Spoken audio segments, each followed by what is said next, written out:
Hello and welcome back to the KCC channel. I'm Rob and I hope you are having a wonderful day today.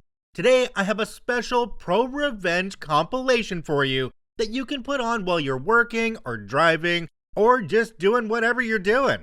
Before we start, if you're new here, make sure to hit the subscribe button. It's completely free and you can always change your mind later. But if you stick around, my friend Carmen here just might have some cookies for you in the near future. This story comes to us from Mr. Hex, Revenge on a Backstabber. This is a recounting of a tale that happened some 20 or more years ago.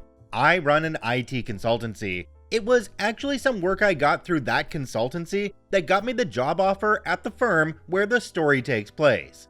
I was appointed as the head of IT and had a team of around 20 staff working in various roles. Our antagonist is someone I will call Bill for this story. When I started at this organization, Bill used to work in the facilities department. His job was in danger of being downsized, so he applied for an apprentice role in the IT department, as he was an enthusiast and had a knack with technology. At first, he was extremely grateful to be given the opportunity, and was very hardworking, which was great. As a result, we decided to develop him by sending him on some formal training and improving his prospects for advancement. He enjoyed rapid promotion and was on his way to becoming a more senior IT professional. But then he started to change. Perhaps it was the attention or praise he was receiving, or maybe something personality related, I don't really know. But he began to grumble that he wasn't being appreciated enough. In particular, he felt he should be paid more as he was so good. Bear in mind, he was being paid the same as other staff who had more experience than he did and who had been working a lot longer in the profession. Then the real issues started. Most organizations at that time didn't have IT represented at board level. In my capacity as head of IT, I reported into the finance director who sat on the board. It was understood by the finance director that I only reported into them for line management purposes, approval for PTO, etc., and that when it came to running the IT in the organization, they needed to follow my lead and not interfere. Now, this organization used to go through finance directors once every 2 years or so, and whenever a new finance director started in the role, Bill would take the opportunity to bitch and complain that he wasn't being paid his worth. He then started to moan that I was holding him back, as I, apparently, saw him as a threat to my job. He did this with 3 finance directors in a row, and each time, after discussions with me, they realized that Bill had delusions of competency, and didn't have the knowledge or experience to which he laid claim.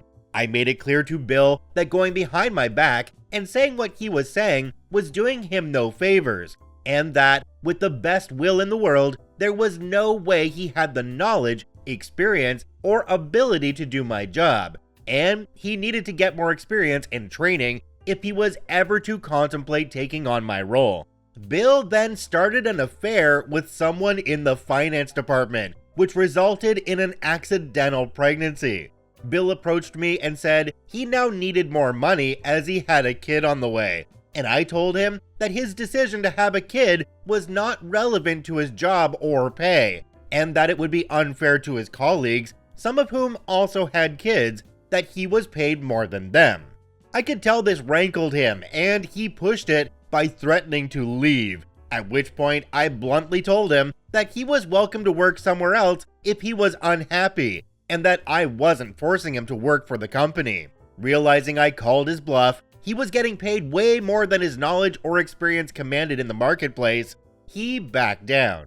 But then a new finance director started who had the same delusions of competency when it came to IT. This finance director didn't like the fact that I was not subservient to them, and when Bill did his bitch and moan to this finance director, he found a willing audience.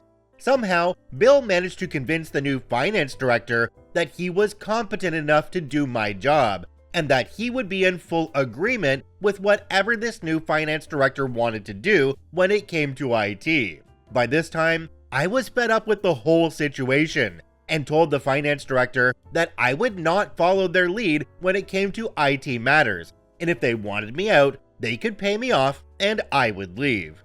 This is where the backstab came in. Unbeknownst to me, Bill had managed to get a hold of a password to an email admin account, which he was not supposed to have, and had gone into my corporate emails. When I joined this organization, I continued to do some pro bono, unpaid or free, advisory work for some charities and nonprofits who needed IT advice. Bill took copies of these emails to the finance director, and then the finance director and Bill went to the CEO, accusing me of running my own business on company time and using company resources. The CEO was understandably furious, and I was immediately suspended with pay whilst HR launched an investigation. Both Bill and the finance director made my life hell during this period by spreading rumors and innuendos about why I was suspended and inferring I was defrauding the company, etc. By the time HR had investigated and found me blameless, my reputation inside the organization was in the toilet. I had a meeting with the HR director and CEO, who basically apologized that they had let things get so out of hand. However, my position was now untenable due to all the drama, and that if I would consider resigning, they would provide compensation and a sparkling reference. I agreed. The CEO cut me a check for 6 months' salary, and both the HR director and CEO gave me a glowing written reference. Then I was shown the door. I lost a job I loved and the reputation I had built in this company, which stung like a Samuel L. Jackson expression. Now for the revenge. Now, I had a good relationship with all my old team, and they stayed in touch with me once the investigation was over and I had left. Basically, Bill wasn't given my old job exactly, but was rather promoted to IT manager, which meant he got a pay increase, but not as much as I had been getting, and he had to do the same amount of work. This becomes important later when it was his turn to suffer. What most people don't realize about IT is that we are the keepers of all the organization's information. We have access to everything, and we monitor absolutely everything that goes on when you use corporate IT equipment. One of the main reasons IT does this is for audit and compliance reasons, and this particular company worked on state contracts, meaning they had to comply with state IT audit rules and attend an annual state IT audit committee. Knowing how to successfully pass a state IT security and information audit is something you don't just learn from a book or a course. It comes from experience and mentoring from others who have learned before you and who pass on this knowledge. The finance director knew that an audit was upcoming and believed they could simply pass it easily as they thought it akin to a finance audit. Boy, were they wrong. Bill was given the job of pulling together the data needed for the annual audit, and he was massively out of his depth. He tried to solicit help from the rest of the team, but they knew to stay the heck away from the situation, and basically told him they didn't know what to do. So what was Bill to do? Simple. He went through my old emails, found the audit response I had submitted the year before, and simply changed the dates and names and passed it on to the finance director, who submitted it to the state. What they failed to realize was, as I had previously submitted the IT audits on behalf of the organization, the state comptroller's office had called me to ask if I was aware of the recent organization submission, as they had some questions about some figures that were suspiciously similar to the previous year's ones. Now, I knew there was no way this was possible, and basically told the office that A, yes, those figures looked impossible and fraudulent. B, I no longer worked for the organization. C, had nothing to do with the submission. And that if they had any questions, to speak to the finance director at the company, as I had nothing to do with it. Shortly thereafter, Bill and the finance director had a massive falling out. Not sure what it was about, but apparently it was a stand-up screaming match in the office, and Bill was fired on the spot for gross insubordination and misconduct. He was frog-marched out of the premises by security wearing a crap-eating grin. Bill wasn't worried. because Bill had a dream job just waiting for him. More on Bill later.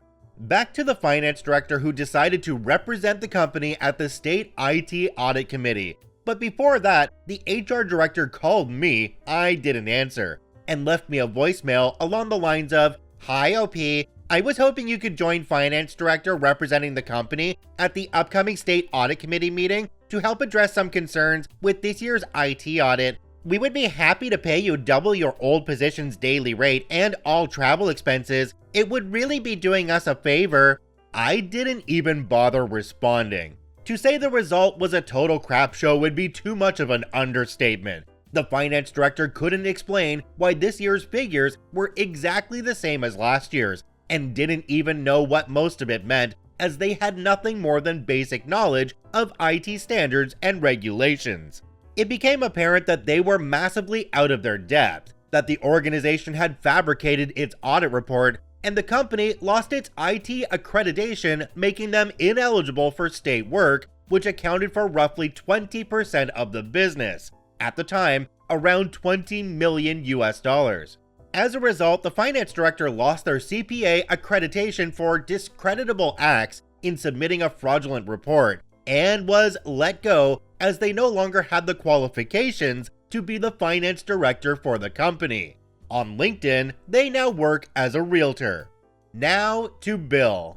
Bill had continued to foster an ill-placed belief in his capabilities and expertise. He believed he was going to get my old salary when I left, and when he didn't, he was pissed. So he started looking for another job, and he found the perfect role. This job was perfect for someone with his level of experience and expertise, and it paid a very generous salary. Bill applied for this job, went through 3 rounds of interviews, and was offered the job, subject to a probationary period. So when Bill was previously frog-marched out of the building from his old job, he was confident he was walking into a brighter future. What Bill did not know was that the job he was offered was for one of the not-for-profit organizations that I used to do pro bono work for. I had good relations with the managing director of this organization, and I happened to run into him at a restaurant one evening where he told me he had made an offer to someone who worked at my old company. When he told me it was Bill, he must have seen the expression on my face, because he probably expected me to be happy about it, not horrified.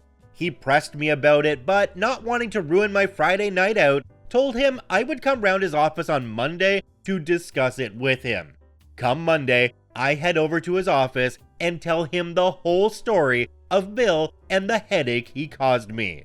The managing director was absolutely floored and thanked me for the insight. And here is the money shot as managing director and I are walking out of the office. Who do I see coming in? That's right, Bill, just getting out of his car, suited and booted for his first day on the job. Across the parking lot, he makes eye contact, sees me with the managing director, and I like to think in that instant, he crapped his pants. Truth is, the look on his face was more one of surprise rather than instant pants-soiling horror, and I left without interacting with him. But what I do know is he doesn't work there, as I have been back to help them with IT consultancy, and the person in the job now is not Bill.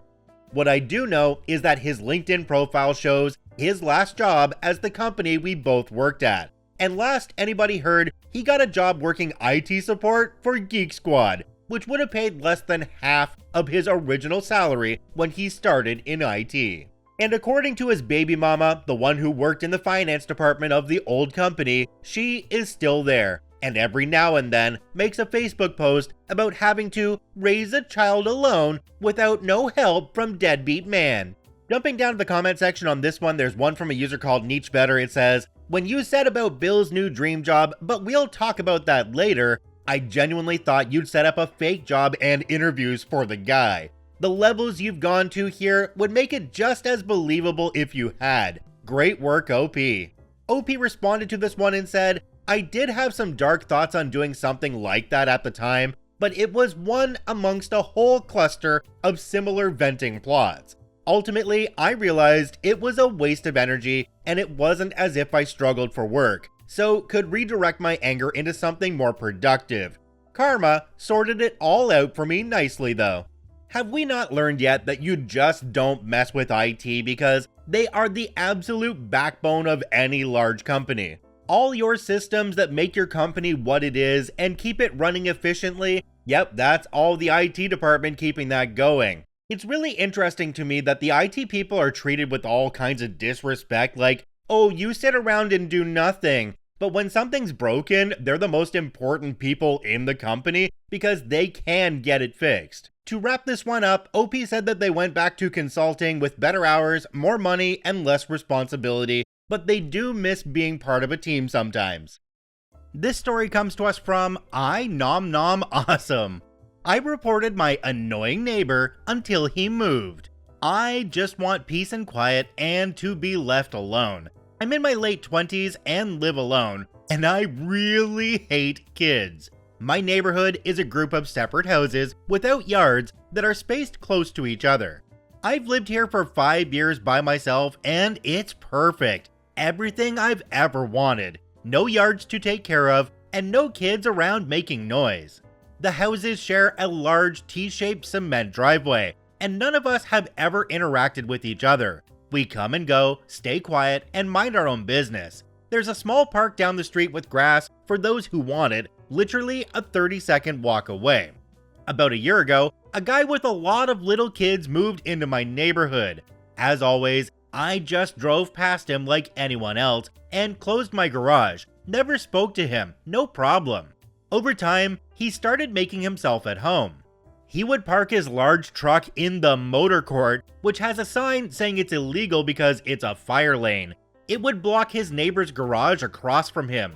He would set up lawn chairs in front of his neighbor's garage and have the little kids out there running and screaming right in front of people's houses and garages. So we would have to listen to it and then try not to run over the children as we back our cars out of the garages. He would rev his motorcycle at 8 a.m. on a Saturday and wake up the neighborhood. When his kids would be blocking the driveway, they'd take their sweet time moving. Because of this, I did one simple thing. When I would come home every day and drive past and around them, I wouldn't wave back when he waved at me. Oh, how that hurt his pride. He should have left it at that, but no, he had to press the issue. So he started waving more, and then shouting at me as I drove past, and then telling his kids to stop and stand and wave at me as I always drove past and ignored them all.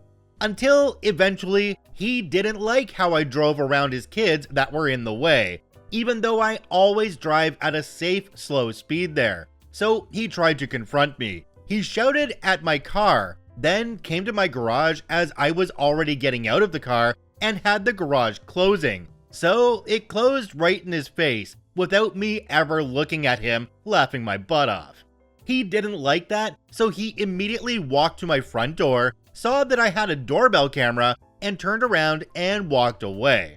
Couple days later, coming home, he was crossing the driveway as I arrived, and because he had told the kids to stop and wave at me, the dip crap stopped in the middle, so he stood in my way to block my car while trying to get the kid to move. And so I honked for 3 seconds right in his face until he moved.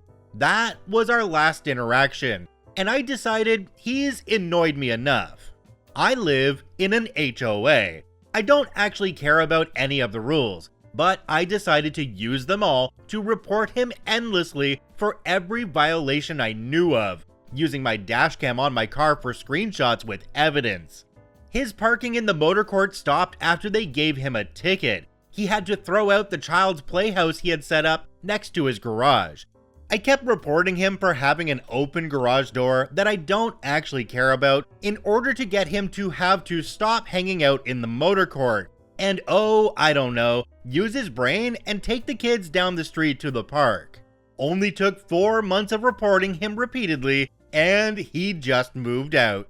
Jumping down to the comment section on this one, there's one from a user called Alcadio Ost. It says, "It doesn't matter who you are or how you feel about kids, dogs, or nookies on Mars. He was being a butt, weaponizing his kids, and being a turd to everyone. You done good." I only have one comment on this one, and it's a good one. Like a good neighbor, stay over there. This story comes to us from Campfires in Conifers, an attorney's dream case, my parents versus the bank. In 1973, my parents had enough money to build a little ranch house in the country. The small bank in town approved the mortgage, and the bank signed a contract to give Bob the money to build the house. Bob, as it turns out, was overbooking himself all over town, leaving his clueless minions to do the actual work. The build took longer and longer, with more and more work having to be ripped out and redone. We're not talking about using the wrong color paint or nailing up some wonky trim here. The architect forgot to fully erase a line on the blueprints, and the framers built a wall through the bathtub. My mother was told, don't put anything heavy in the kitchen cabinets, because they were attached to the drywall, not the studs, using a few roofing nails through the back of each cabinet. The garage door opening was framed into the living room instead of towards the driveway, and so on. When the bank's representative showed up for the final inspection, my parents met him in the front yard and refused to sign off on Bob's work. Then, representative became angry, as the bank had paid Bob a lot of money. He strode to the front door and pulled on the doorknob, whereupon the entire door, casing included, fell on him. It had simply been wedged, not nailed, into place. The bank called Bob, who finally showed up to supervise the work himself. The only problem was that Bob wasn't any better at building a house than his minions were. My parents still refused to sign off on the house. My mother was a stay-at-home mom in a nasty rental with 2 tiny children, while my dad was working 2 jobs while this was going on. Throughout the entire process, the bank and Bob treated them very poorly, bullying my mom and lying to my dad. What should have been an exciting time for my parents was ruined. My mom cried a lot. My dad got depressed. Finally, the bank threatened my parents with foreclosure, and Bob threatened to sue my parents for breach of contract because the bank refused to pay him any more money. So my exhausted parents went to an attorney and gave him the rundown. Plumbing, electrical, tiling issues, the whole sorry mess. My parents were scared. All they had was their small down payment savings. So if this became a lengthy court battle, the bank and Bob would win. The attorney, Tom, was kind, but my dad said he could tell that he and mom were doomed from Tom's facial expressions as he sorted through the paperwork. Then, abruptly, Tom smiled. "Let's get everyone together for a meeting," he told my parents. "Tomorrow." So my parents, Tom, the bank's representative, the bank's attorney, Bob, and Bob's attorney met at the bank. Tom didn't give anyone else time to begin. He said, "Well, my clients have decided that they no longer want this house. Please remove it." Everyone else starts to laugh. "Remove it? Have you lost your mind?" Tom, in a sweeping theatrical gesture, placed a deed on the table. "My clients own the land the house is sitting on outright. They no longer want the house. Get the house off my client's land." Bob's attorney stared at the deed and then turned and stared at Bob. "You built a house on land you don't own?" Bob nodded. The bank's attorney started yelling at the bank's representative. "You didn't finance the land the house is on?" The representative stammered, no." Tom said firmly, "As I said, gentlemen, you're trespassing on my client's land. I expect the house to be removed and the land returned to its original state at once." My dad said he'll remember the blank looks everyone on the other side of the table passed to one another for his whole life. Sure, the bank could foreclose on a house that wouldn't exist by the end of the week with no way to recoup the money. They didn't even own the land it was on. Bob was out the 50% he'd paid out of pocket. Plus, he was on the hook for tearing down the house and removing it. On top of that, the bank would undoubtedly want him to repay the initial 50% they'd given him. Could they have gone after my parents? Sure. A foreclosure would have meant bad credit for my parents moving forward. They might lose their down payment. But to sign off on the house in its condition at that time would have meant thousands and thousands of dollars in cash to replace and repair everything, from the roof to the basement, before the house could be safely lived in. The bank knew my parents didn't have that kind of money. They're the ones who approved the mortgage. Suddenly, my parents were good people. It was all such a misunderstanding, and the bank and Bob couldn't do enough for them. The house was brought in line with the original blueprints and specifications immediately, at no extra cost to my parents, but at considerable cost to Bob. My parents signed the mortgage, Bob got the rest of his money, and just about broke even on the build. The bank's representative was fired. And Tom, attorney extraordinaire, got a stinging tale of triumph to recall to fellow attorneys for the rest of his life. OP added a couple edits at the bottom. The first one says, "Before you question this tale, please remember that 1973 was 50 years ago. Banks did things differently back then. Smaller rural banks in particular were not run the same way the bigger city banks were. There were far fewer federal regulations, and in a smaller community, people didn't always follow them anyway. I'm pretty sure they don't always follow them now." The second one says, "Yes, they built a wall through the bathtub. No, I'm not making that up. I even left out how a plumber left his lunch bag on a partially built kitchen cabinet, but the cabinet maker didn't feel it was his job to move the bag, so he left it there and built the rest of the cabinet around it. I don't know where Bob found these people, but they were gems, every one of them." Another edit at the bottom says, "I must admit that I'm immensely surprised at the traction this story has gotten. The bank and Bob put together very poorly written and pretty much unenforceable contracts. My parents' attorney figured this out, and the bank and Bob had to back off. I thought this was interesting, but surely not the one and only time this happened. Aren't contracts being written all the time by clueless people? Is this really that unique? I guess we should be glad it is. Thanks for reading." Jumping down to the comment section on this one, there's one from a user called GT Beamer. It says, "I would have said, nope, remove the house. I'll have someone else build it. They could have gotten so much more. They could have gotten a steep discount or more rooms for sure. The gap between where the bank currently was and what the maximum inflictable damage was huge." OP responded to this comment and said, "I agree. I think my parents were just worn out and tired from the whole mess and just wanted their house. But still, I agree with you. Yeah, I don't think I'd want to live in that house either, because the things that OP was describing were the things that you could easily see. What about all the framing issues that are behind the drywall? Ugh, that makes me cringe. You're living in a house that you can't trust. Personally, I wouldn't want that hanging over my head the whole time. So yeah, remove the house and let's find somebody else to build a good one." This next story comes from the Nuclear Revenge subreddit, and it's a pretty brutal one, so viewer and listener discretion is advised. This one comes to us from DisciplineOK6283. "Essay, my friend. Say goodbye to your good health and sports career. My friend was essayed by an upcoming athlete at a party. Let's call him Mark. It hurt me seeing her state afterwards. It was like she was a shell of the person she used to be. She began to flinch whenever someone reached out their hands to her, even if it was her own family. Mark, not knowing that I was friends with her, even bragged around me that he got handsy with her at the party. I was a vaccine administrator with the local health department. In my country, anyone can quickly get certified to administer a vaccine by completing a short course. Vaccines are a marvel of modern science and have saved many lives. However, they need to be administered correctly, or they can cause painful and lifelong shoulder injuries. This is called SIRVA, shoulder injury related to vaccine administration.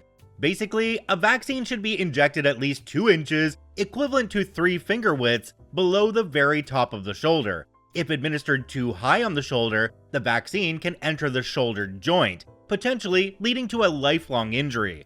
This injury can severely restrict the shoulder's range of motion, making even simple tasks like dressing excruciatingly painful.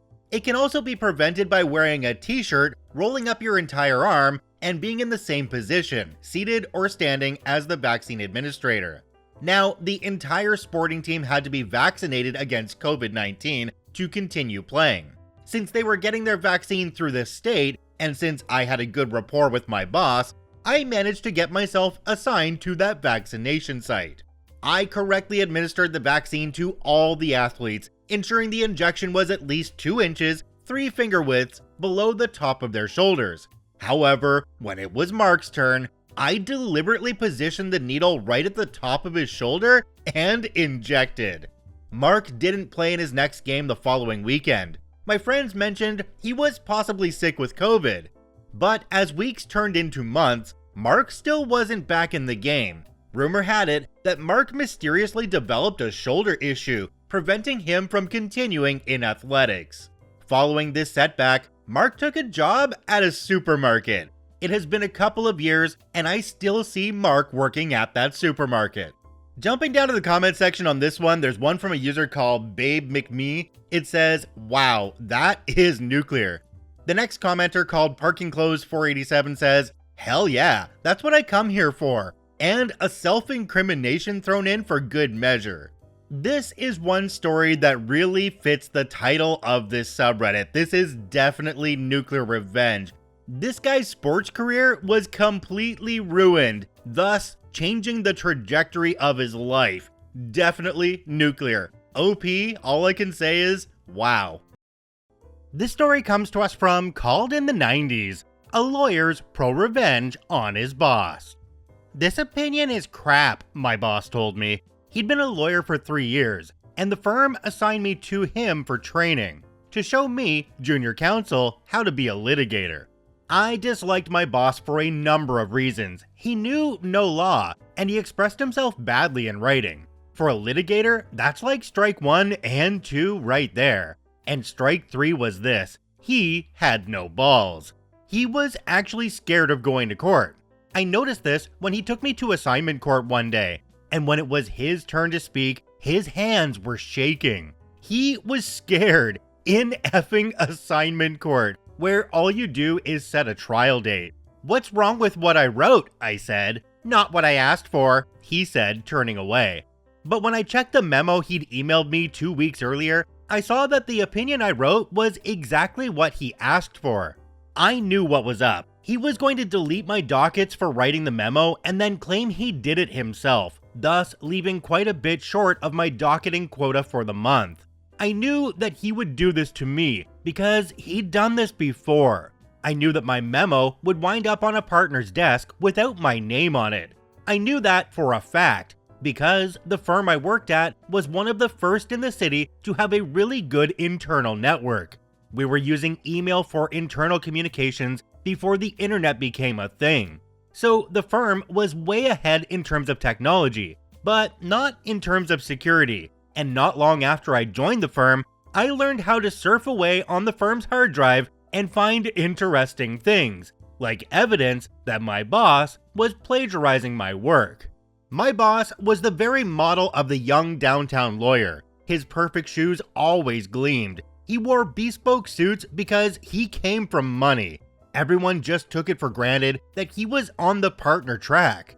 I, on the other hand, was well on my way to nowhere special. So maybe he thought it was okay to F with me.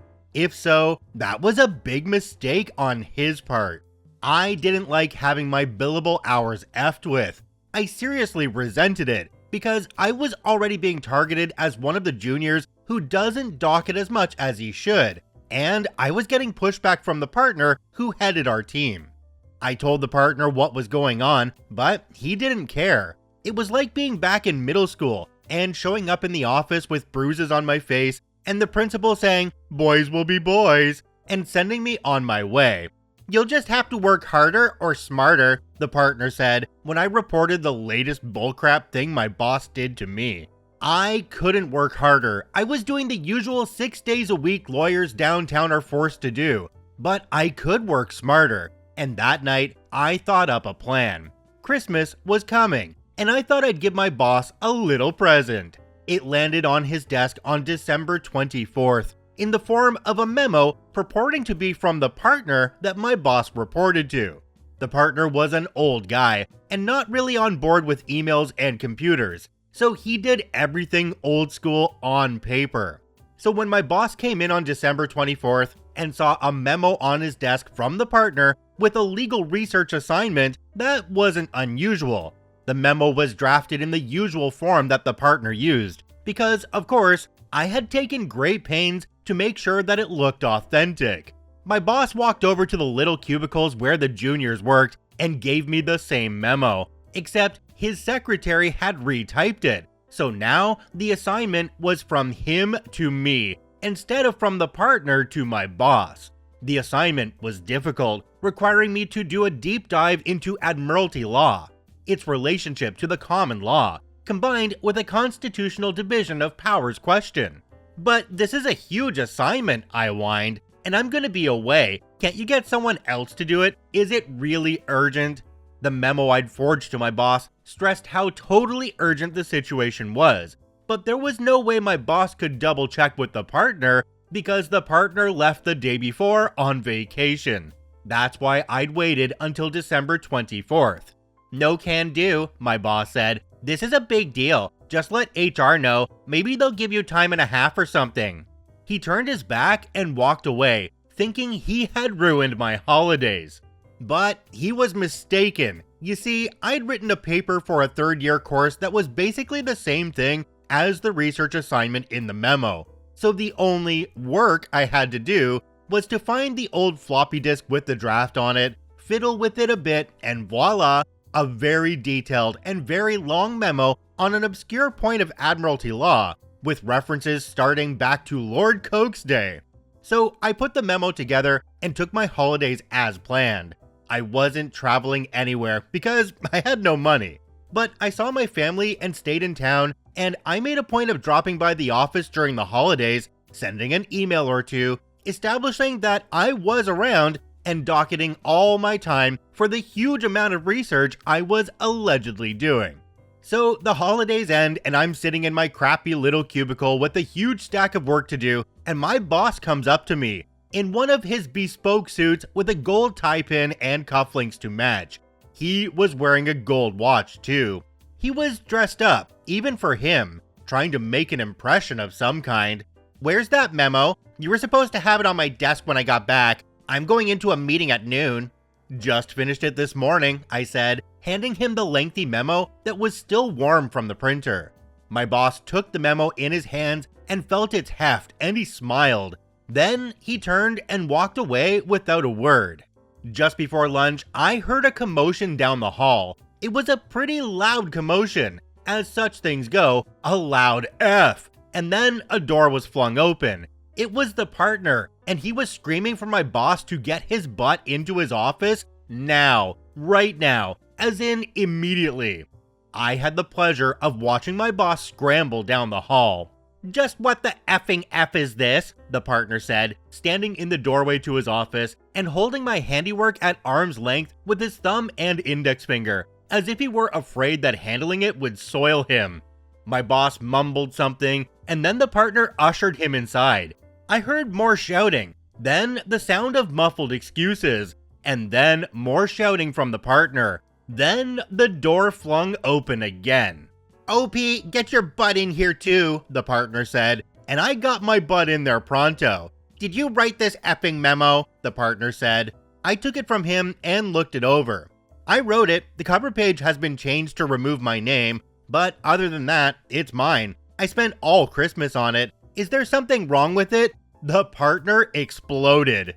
Is there something wrong with it? Something wrong? I'll tell you what's wrong with it. It's effing useless. Totally useless. I explained that I'd followed my boss's instructions to the letter and that I'd docketed more than 100 hours on it. At this, the partner really went nuts and told me to go back to my desk and fetch him the memo from my boss. I brought it to him, and when he read it, his face went red. He told me I could leave, and I hauled butt out of there. From my little cubicle, I wasn't close enough to hear the full chewing out my boss got, but I heard the details through the grapevine over the next few days, about how the partners were seriously pissed that my boss had wasted over 100 hours of a junior's time on a useless task that was obviously a prank, and how had my boss not realized that he was being pranked? Was he an idiot? I wasn't blamed at all, of course. I had been working under my boss's close supervision. My boss didn't get fired, but there were some good outcomes for me. For one thing, the partner told me to send him a copy of any memos I wrote from my boss, and that ended him taking credit for my work. My boss also stopped deleting my dockets for my research. Plus, I got a belated Christmas bonus for having to give up on my alleged vacation to write this stupid memo. I really hated working in that place, but whenever times were tough, I'd think back to the case of the forged memo, and that always brought a smile to my face. Jumping down to the comment section on this one, there's one from a user called plan number 4679. It says, "How did they not figure out that it was you who forged the memo? Why wouldn't the partners want to find the person responsible for the prank that cost them over 100 billable hours?" OP responded and said, "I'm sure they did, but there was no way for them to find out. Whatever list of suspects they had, I would have been at the bottom of it." Whenever I read one of these lawyer stories now and there's a dickhead lawyer in it, I immediately think of Louis Litt from Suits. I'm a little bit surprised in this one that it didn't end up with OP's boss, like, leaving the company, being forced to resign or something like that. But I guess that's not how it goes in that big lawyer world. I think we learned that from watching Suits as well. This story comes to us from Wild Billy Redneck. Lunch thieves just dessert. Years ago, I had a lunch thief. About the 12th time complaining to HR about people stealing my lunch, mandatory reporting every 3rd or 4th instance, I was seething. Not a darn thing was being done, and I still had to go buy something to eat. I was bitching to my doctor at the yearly checkup, and he got a smile saying, "You're constipated then?" I was dumb and said, "No, why?" He wrote me a prescription for some holy F laxative with instructions to mix it in with your meal for maximum effect, at which point I knew the plan. I wish I could say that they crapped their pants, but no, they ate my sandwich with special avocado sauce. About an hour after lunch, I went to HR and reported 2 things. 1, my lunch was stolen again, and 2, my medication was stolen. HR said, "So you got hit by the lunch thief again, and your medicine was in the bag?" "Yes, I've had some digestive problems, and my doctor prescribed a powerful laxative and advised me to mix it in with my midday meal." HR going white. "You what?" Me smiling. "I mixed in a prescription grade laxative with my food per doctor's orders." Well, being that stealing prescribed medication is a criminal offense, the police were called and found the lead man from a department over absolutely crapping his brains out. He was furious and accused me of poisoning his food. I asked, "At which point did you get the idea that food was for you?" Continued, "Furthermore, now I no longer have my medication I was prescribed for my condition." It was about this time he knew he effed up and shut his mouth until he got a lawyer, or so I'm told, small town. One of my buddies from high school took his position. I can make and eat my hoagies, and I have no clue where lunch thief went after his fines and community service. Jumping down to the comment section on this one, OP was getting roasted. This one comes from Pankster. It says, "Really love how this sub is encouraging creative writing for all the aspiring authors out there. None of this even passes the basic legal tests, or even coherence. Deliberately poisoning someone is called assault. No doctor would deliberately give a prescription medicine out so you can poison someone else. That's called malpractice. He could have killed the guy.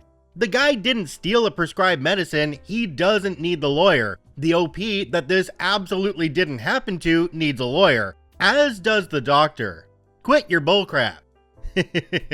Yeah, some of the stories on here seem like they're an exercise in creative writing, but you know what? For me, that's completely okay because this is an entertainment channel. It's not completely a true story channel. And if I find a story entertaining, I'm gonna read it regardless. So let me know what you guys think down below. Do you like the stories that are more based in reality? Or do you like the stories that are somewhat made up and really entertaining? Let me know. This story comes to us from Called in the 90s. Revenge on a client who tried to throw me under the bus.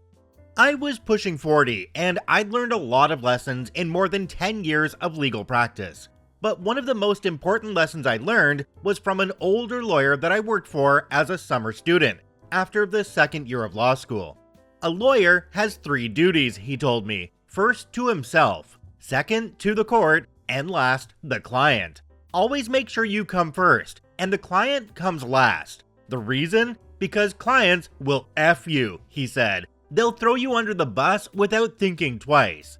I should have stayed with this lawyer, but being young and an idiot, I had to go to work downtown, and I'm still downtown now. But fortunately for me, I remembered this lesson, and it came in handy many years later when a client really did try to throw me under the bus.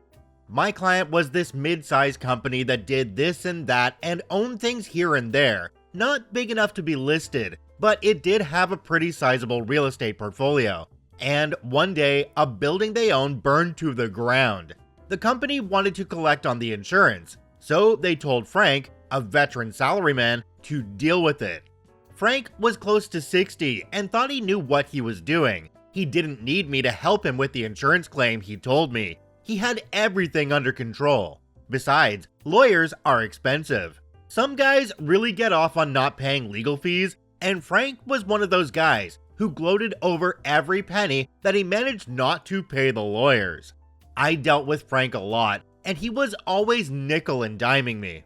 The insurer is going to F you, I told Frank. It was only by luck that I even knew about the fire and the loss, because Frank had not asked for my help. He just let it slip one day, and since then, I'd kept on top of him, trying to get him to smarten up.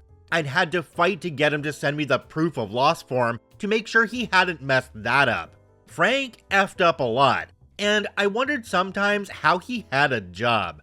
But the proof of loss was okay, at least, so that was one less thing to worry about. You don't know that, he said. I could tell he just wanted to get me off the phone. I'm paid to know when insurers are trying to screw my clients, I said. And the insurer is going to screw you. They've been stringing you along for ages with requests and questions and paperwork, but they aren't going to pay you. Not unless you sue them. But Frank said he knew what he was doing, that it was all under control, and besides, he got along with the adjuster so great. The limitation period expires in 2 weeks, I said, and once that 2 weeks pass, it will be too late to sue. The moment that limitation period expires, they will stop taking your calls. You'll get a final email saying, sorry, you're out of time, and that will be that. Don't leave this till the last minute. Let me sue right now, and you'll have the money in no time.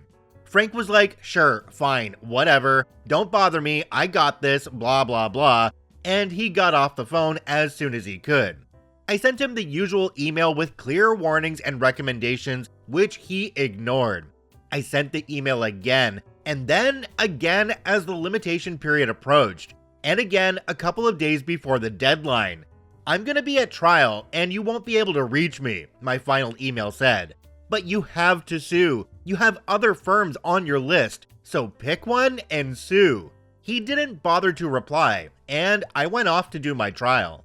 The trial lasted a couple of weeks and no email from Frank. Then a month passed, and another month, still no email. I figured he must have sorted things out. Maybe Frank was right after all, I said to myself, and then my phone rang. It was Frank. Remember that fire insurance thing we spoke about?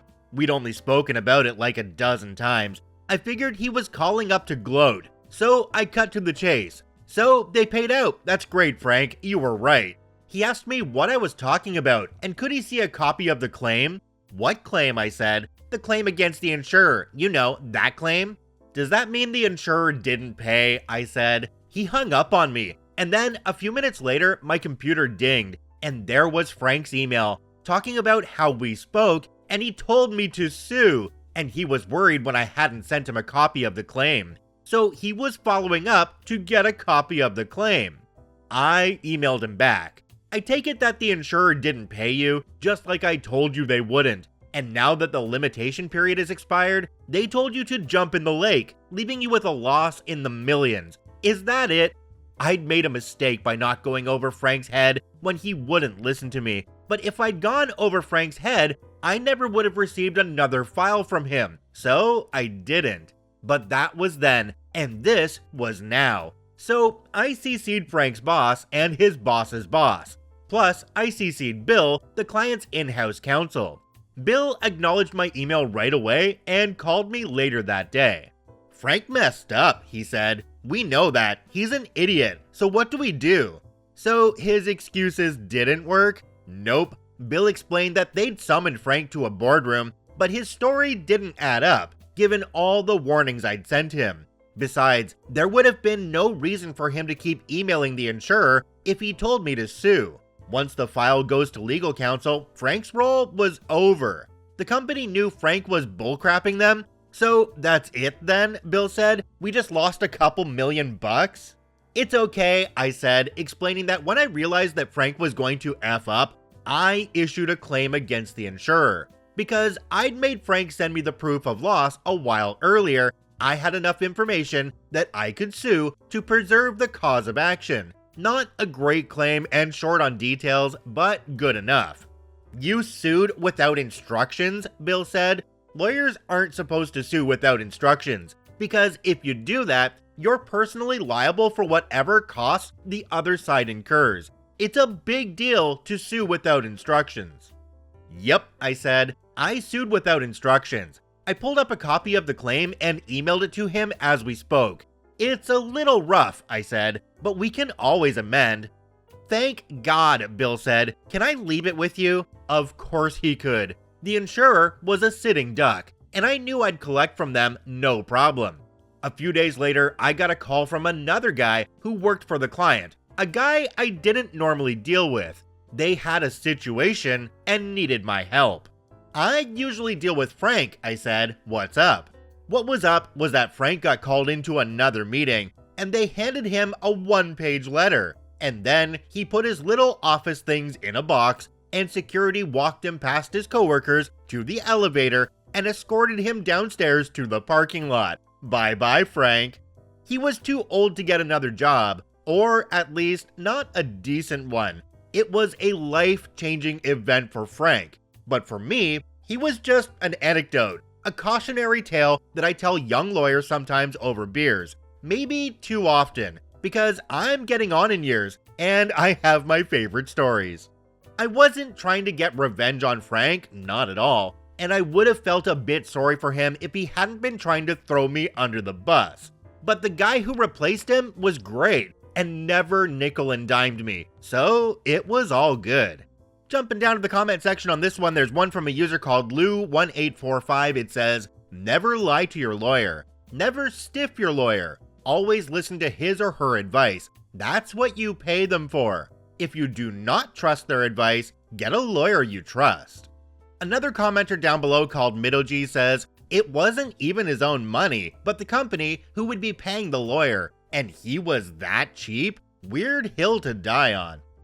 Alright, so I'm not a lawyer, I'm not trained in that at all, but I did watch Suits, so I'm kind of an expert, right? So what happens in this case when the insurer finds out that the lawyer submitted the claim without the consent of the client?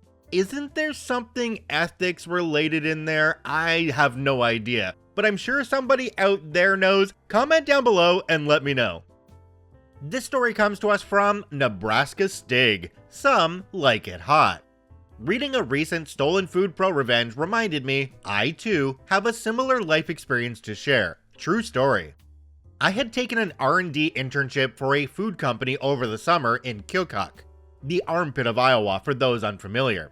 For housing accommodations, the company had set me up in the local college dorm that was previously a retirement home, so it basically had individual rooms and bathrooms, but one large commercial kitchen. It was summer, and the school didn't have a summer program, but allowed 2 fall students to move in at the beginning of the summer. One was rarely there, but the other was constantly in the building, and oftentimes had multiple friends over. Given the kitchen setup, we all stored our food there, and it's a pretty no-brainer you shouldn't take food from others. But immediately, I had various food items going missing or being consumed regularly. Sodas, empty boxes of cereal put back on the shelf, etc.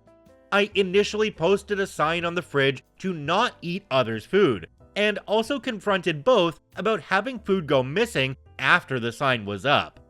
But it didn't stop whomever from stealing my food, particularly when I'd head out of town for weekends. After complaining about the situation to my manager during my job, they helped formulate the perfect ProRevenge.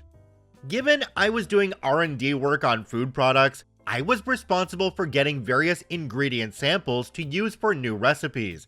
My manager suggested I get some capsaicin extracts for my research, even though we weren't doing anything in that realm for flavor profiles. Well, I found a company that had various Scoville unit extracts and asked for a variety to see what worked best for our applications. Well, did they deliver with some small 2-ounce bottles of 50,000, 100,000, and 250,000 Scoville extracts.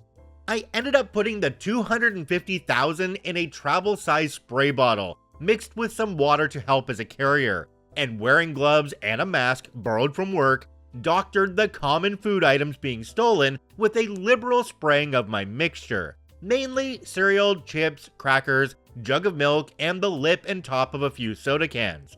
For the snacks, I actually put some into a separate bag and left them open to dry before mixing back into the original packaging. I did this in a different dorm room in my wing, as I know well enough how potent this can be in enclosed spaces. I did this right before another trip out of town, and when I returned, I found some of the chips and cereal and milk was missing, plus 2 of the 3 cans of soda I had doctored. I never got to see the result, and no one ever said anything, but none of my food went missing for the remaining month of my stay. I hope the experience was enlightening for them, and they still remember the time they played with fire. Jumping down to the comment section on this one, there's one from a user called Yellow Cottage 61. It says, roommates can be weird. One time, I shared a house with 2 people, and each month we'd go through our phone bill. This was before mobiles, and mark which long distance calls were ours, and then we'd each pay our proper share. Because the phone was in my name, they both gave checks or cash to me. It worked well for many months, until one month it was day before bill was due, and one roommate still hadn't paid their share, which was not wholly unusual, not every month but sometimes. Note that they were often away for more than a day as they stayed at a partner's place for the night. Anyhow, I put a note on the bill that said, "Hi name, just a reminder, the phone bill needs to be paid tomorrow, so please leave a check if you're not going to be around, thanks." About 2 hours later, I'm at work and see them walk into the office and look around, locate me, and then walk over to my desk, where they proceed to tear the phone bill and note into little pieces, drop it all on my desk, and practically yell, "You do not tell me what to do." Then they walked out. My boss came over and asked what's that all about. I said, I haven't a clue. I just left them a note saying the phone bill is due. That evening, I'm sitting watching TV and they came home. They went into the kitchen, made a pot of coffee. They drink 4 or 5 strong pots of coffee every day, which didn't help the situation. And then they came into the TV room and sort of mumbled kind of an apology and said they might have come on a bit strong this morning. Yeah, okay. OP responded to this comment, said, "Wowza, that's a bit of an unstable roommate you had. I wouldn't call my situation a roommate status, given there were 2.5 wings of rooms and probably held 70-ish rooms, plus living spaces, dining hall, foyer, etc., similar to a single-floor hotel. 3 of us in this place sometimes felt like a low-budget Shining, like The Dulling or something." I believe we covered the story that OP was referencing at the beginning in a previous video. It's the one where the person put X-Lax or something similar into the food in their workplace because their lunches were being stolen. So in both of these cases, the one with the X-Lax and this one with the hot stuff, I say it's completely justified. I'm not a skinny man by any means, and if you mess with my food, I am totally gonna mess with you. And now, after these 2 stories, I got some great ideas on how to do that. Now, I just need to get somebody to steal my food so I can try this out. This story comes to us from California Oldtimer. Taking down Queen Karen, president of the HOA. Okay, this happened years ago, 1985 to be exact. I was 45 when this happened, now 81. So after my second retirement, I started doing property management. I bought this 2,500 square foot luxury home with the sole intention of renting it out. Now, I didn't know how bad the HOA was, but when I became the owner, I soon found out. This all took place in 2 years' time.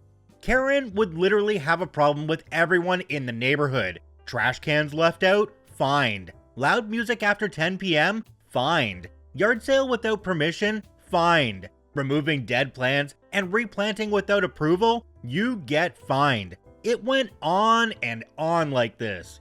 Now, the community could run for the HOA board, but the HOA board chose the president. 6 out of the 10 members on the board liked Karen, so she always kept her job. Her husband was in the medical field, so he made a lot of money. It got to a point too where she was called Queen Karen in the neighborhood, and her dishing out HOA fines. Now, I used to go in person to collect the rent because the people that rented my house were good friends of mine. I did this for months, so I would park my car by the front of the garage. I and my friends were having some music on, but it wasn't that loud. Queen Karen came over driving her golf cart and said, "Excuse me." "Yeah." "You have to turn that music down, it's too loud." I told her that it was 8 p.m. and that music that's even loud can be played until 10. She wasn't having it and demanded that I do so. Now, my friends and I kept the music going and we were enjoying ourselves. She proceeded to get angry and fined me. Now, most people will just take the abuse and pay the fine, but not me. I went to the HOA board, contested the fine, and won. From that point on, Queen Karen made it her personal mission to destroy me. She would bitch and fuss about every little thing. I fought what I could, but I did end up paying for some of it. She also went after my tenants, which made things worse for me. I had to sit down with my friends one night to discuss the problem. When I parked my car, Queen Karen came over in her robe and said I have to park somewhere else. I did because I didn't want to start anything. We see her go back into her house and embrace a man that isn't her husband. We were being nosy and we came to the conclusion that she was cheating on her husband. Spoiler alert, she was. My friends and I told Queen Karen's husband. I'm sure he did some investigation because 3 months later they divorced and he was moving his stuff out. Now, gossip said that Queen Karen got nothing because she was the one that cheated and she didn't have a job, so she wasn't entitled to the money. From this point on, Queen Karen had a massive decline in the quality of life that she had. She sold her car and got a cheaper one, and she adopted different dressing habits. But even after the divorce, she never got a job, and she was still living somewhat better than everyone else. Fast forward to 1986 in February, Queen Karen and the HOA had been giving out fines for very obscure things and increased monthly dues. Having trash cans out a couple of hours early or after the trash man left would result in a fine. Targeting people that had older or dirty cars goes on and on. Me and the other people in the community were sick of the crap that she and the HOA were pulling. So at the next meeting, we made our voices our concerns. Queen Karen said that the community had been falling behind on repairs and that the dues and increase in fines were necessary, especially if people weren't maintaining their own property. She said that it was in the yearly budget report and that we should have read it. The other pissed off residents and I go and read the statement. Now, none of us read it because we take it as a junk mail and disregard it. But we read the whole statement cover to cover. Queen Karen had increased the HOA budget 15%, and where that extra money was going remained unknown. We went over to her house the next day and demanded to know where the extra money was being spent, but she refused several times. She closed the door and went back to watching TV. We filed a joint lawsuit to find out where the money was going. In June, we found out. Cue the revenge. Queen Karen was living off HOA fines and dues. The increase is because she was running out of money. She still didn't have a job, so she embezzled from the HOA so she wouldn't have to get a job. She gets busted. We called the police for her embezzling the money. She was charged with fraud and extortion. The neighbors and I filed a joint lawsuit against Karen to get reimbursement as well. because she had no money, so she had to mortgage her house to pay us all. She later went to federal prison for 6 years with no parole. Because she went away, no one was paying on her house. The bank foreclosed on it, and it was bought by someone else. So when she got out in 1992, she was homeless. Honestly, the majority of us didn't want to ruin her life like this. Had she toned down the excessive fines, we would have let her be. But she had to double down and steal from us because she didn't want to get a job like everyone else. OP added a quick edit at the bottom. It says, "Edit, okay, I didn't think that I would have to explain this. But no, I didn't call Queen Karen a Karen in 1985. I just used the name here because I've been told that is what you call an undesirable nosy white lady. I can't use her real name for privacy, so I named her that for the purpose of this story." Jumping down to the comment section on this one, there's one from a user called Paul W88. It says, "Holy crap, this was amazing. I honestly hate people like this because they know exactly what they're doing and go around acting like they are so entitled. My thing is too, why does it seem like women like this who have it so well end up cheating on their well-off husbands?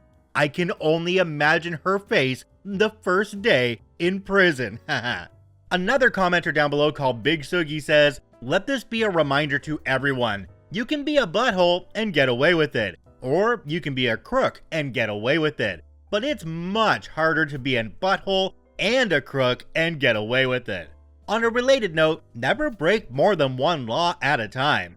OP, let's make one thing very clear here. You didn't ruin Karen's life. Karen ruined her own life with the decisions that she made. She chose to cheat. She chose to commit fraud and steal from everybody in that HOA.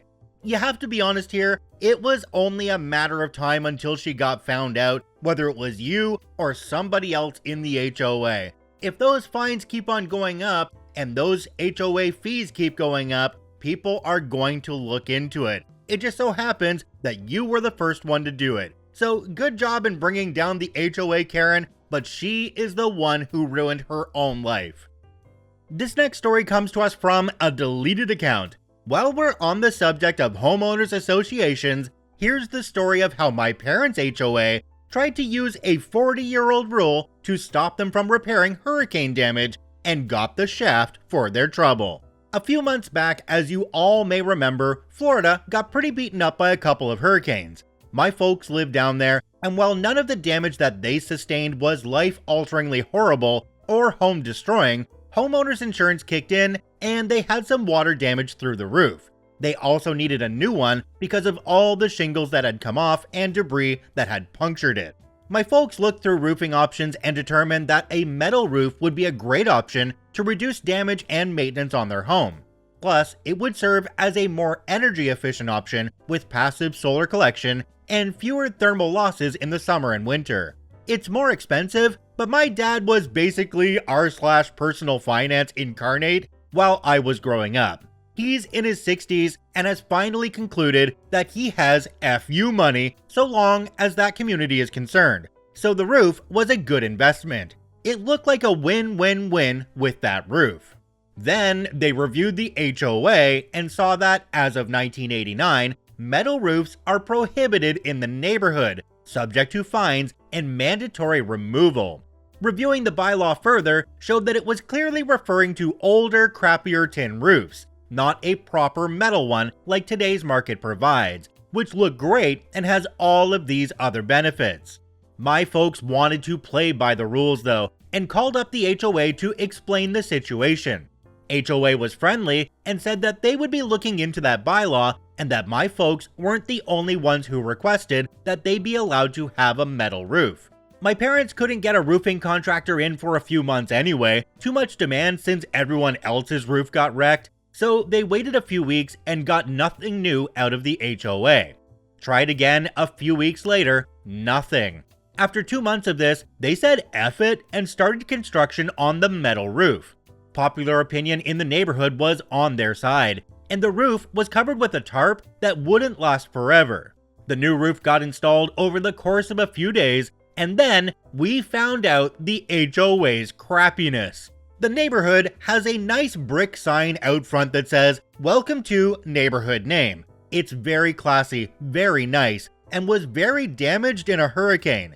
The HOA was strapped for money due to other repairs and dues, and some prick had the bright idea to impose as many fines as they could on the neighborhood to pay for these repairs, starting with my folks.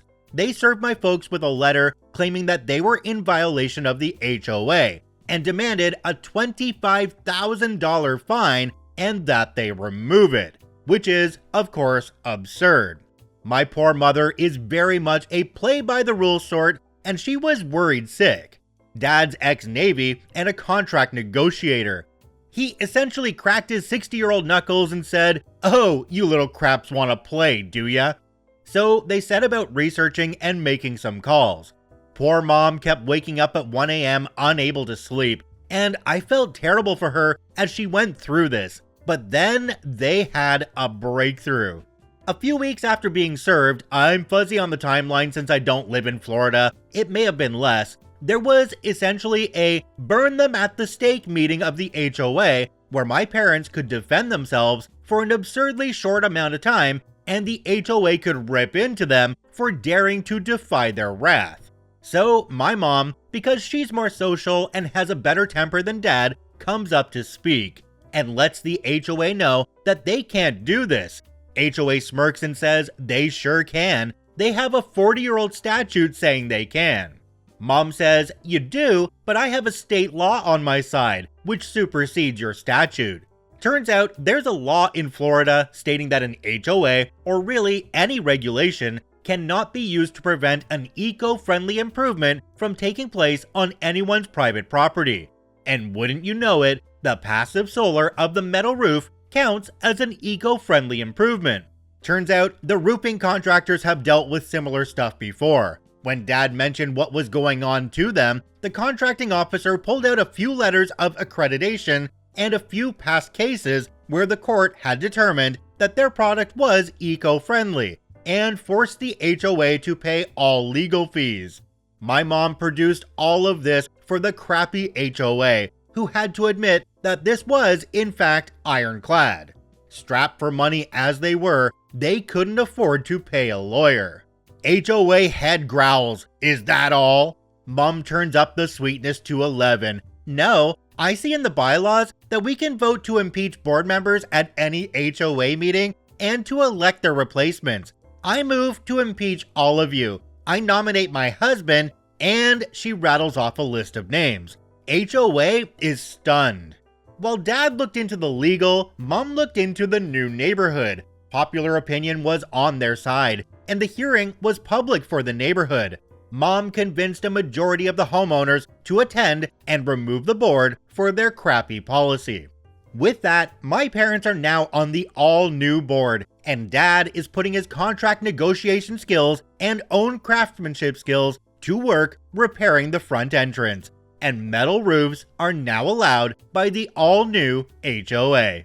Jumping down to the comment section on this one, there's one from a user called Richie Law. It says, "Be careful as members of the board for the HOA. You can be held personally liable for decisions made as a board member. And you've just pissed off a bunch of people. You need to make sure that your parents' HOA has directors and officers insurance, and that the insurance is enough to cover multiple lawsuits. I'd also recommend that your parents get an umbrella policy on their home for any other bullcrap." Another user down below called Shoujo Tombo says, "Never ever mess with the sweet older ladies. They're quiet because they're constantly thinking of ways to destroy you. High five, Mom. Dad did pretty awesome too." Dad in this case seems like somebody you really wouldn't want to mess with. But Mom was that strong, silent type that you know things are ticking in that head and that she is going to come out on top no matter what. When she opened her mouth at that meeting and they realized just how much research she had done, they had to be crapping their pants. She basically walked in there and said, "HOA? I am the HOA." Well done, Mom and Dad. This story comes to us from Present Platypus 578. Boss from hell gets what she deserves. I, 30s female, have been a people pleaser to a fault my whole life. I've been working in marketing for 10 plus years. Over the years, I've had my fair share of bosses who were good, average, and some who sucked. There is one in particular that stood out as awful. This story is from about 5 years ago. Pamela, 40s, not real name, was the VP of marketing and sales for a mid-size retailer. She started at the company a few years after I did, and if rumors were true, she was the 4th pick for the position and was simply hired so the company could appease shareholders. I was a manager under her, and my whole job was to make sure the website and stores had their products merchandised properly, received all their monthly sales materials, managed advertising, set up and managed the department's budget, PM'd all department projects and operations, created reporting to reflect sales, managed presentations and creative briefs for future projects, etc. In short, I did her work and all the administrative grunt work to keep the department afloat. I managed all this because I had access to her email and many times sent emails on her behalf to keep the department functioning. Pamela spent most of her time showing up after 10 a.m., taking business lunches, and planning company parties. Don't even know why we did those, but I planned those too. I consistently questioned why she spent so much of our budget on these events when we didn't have the budget resources for any of it. Pamela told me to take from future months' budgets to pay for the current month's overspending. So at the start of every month, I had an original budget, and by the end of the month, I had to turn in an edited budget, edited under Pamela's direction, that made it look like Pamela's spending was under control. This is important for later. I definitely made mistakes here and there being in charge of so many tasks, and constantly found myself working 12-hour days split between being in the office and working after my kid went to bed. Weekend work was also done before my family woke up and after they went to bed. During Pamela's first major holiday season, sales were crap. Pamela kept changing her mind on the visuals for stores, kept bringing on new advertising and PR agencies to bring in sales. All these agencies consisted of her personal friends, and ignored our buying and merchandise team's planned promotions for her own better ones. At this time, I had been dealing with an ongoing infection that turned to sepsis and was hospitalized. The doctors and my husband said it was due to the stress of work and that I needed to take a break. As I recovered, I realized how much I was hurting myself, my family, and even the company I worked for. Eventually, my old habits got to me, and I got on my phone and checked mine and my boss's emails. What I found made my blood boil. First, I got a lovely bouquet of flowers from upper management wishing me well, and I knew that Pamela organized the delivery. She sent me her favorite flowers. I went to her inbox to put the receipt in the correct folder to send to accounting when I got back. At the top of her inbox from the past 3 days were emails clearly not related to business. What I found in her emails was Pamela emailing her personal friends, griping on how I can't just shake off sepsis and get back to work. She also complained that she couldn't find any of my notes, spreadsheets, or documents for any of the work she was technically in charge of. They were on our shared drive labeled very clearly. Finally, I found an email where she sent a friend from a previous company asking for advice on how to bring in sales and save her job. In this long thread, this old colleague asked if there was anyone managing most of the work, and of course, Pamela said I was. This colleague explained that clearly it was my mismanagement that was causing issues, and that I could be blamed if sales didn't pull through by the end of the season. Pamela mentioned that I was in the hospital and repeated comments from her other email thread. This person said that she couldn't outright fire me because it could seem like retaliation because I needed to take emergency medical leave. But if Pamela could prove I was stealing from the company or misusing company resources, then she would have grounds to have me fired and use me as a scapegoat. Upon my return, Pamela called me into her office and said she was worried I was taking on too much and wanted to take work off my plate. She announced she was taking managing the department budget off my plate. She asked me to only drop a small stack of invoices to accounting. Additionally, Pamela told me under no circumstances was I allowed to talk to accounting about anything regarding budgets. Also, if I had any concerns about the department or workload, I wasn't allowed to go to HR. I had to discuss it directly with Pamela. Oh yeah, I could see where this was going. Unfortunately for Pamela, I had built a rapport with Lois, 50's not real name, who was our main accountant. Lois always said that she would do everything in her power to help me should I ask. Knowing this, I grabbed the stack of invoices off Pamela's desk to give to accounting. I also added the email threads I read while I was in the hospital, and the current unedited budget that Pamela hadn't touched yet for the month. I also found in my filing cabinet the hard copies of old budgets with Pamela's handwriting on what numbers to change to balance our budget. Finally, I added an email from our first round of budget adjustments where Pamela subtly threatened to put someone else in my job if I couldn't do what she asked. So I walked and dropped off the invoices to accounting when I bumped into Lois. She brought up invoices and I sternly looked at her and said, Pamela is the only one in our department that Lois is allowed to talk to about our budget and invoices. Lois saw the suspiciously thick file folder on her desk, gave me a firm nod, and lovingly kicked me out of her office. Within the week, Pamela was fired. From what I understand, she has been continually job hopping for the past few years. The CEO and HR brought me in to personally apologize for everything I went through, and gave me a paid 1-week vacation to take at my discretion. Given other issues with this business, I left after another year. Which brings me to today. I am, once again, a manager for sales and marketing. I have a wonderful boss, Mike, 40s male, who trusts my business decisions and backs me up on practically everything. We are hiring my team for me to solely manage and direct. Today, I looked through the applicants and found Pamela's resume sitting among dozens of others. I stared at her name, wondering how many other people share her name. Upon review, yep, it's her. She definitely fell down the corporate ladder, with VP of our old company being the highest title she earned.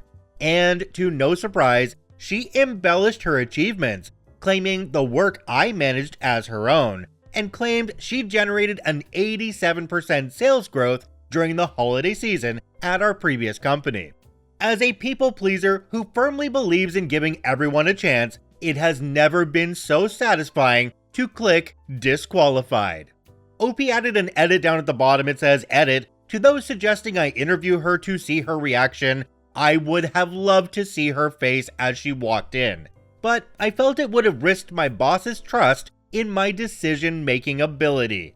Maybe I'll send her a personally written rejection email. Jumping down to the comment section on this one, there's one from a user called Me Not at Work. It says, you are clearly too nice.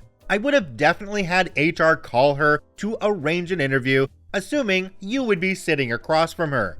There's nothing more satisfying than seeing the face of someone like that when they see karma staring them in the face.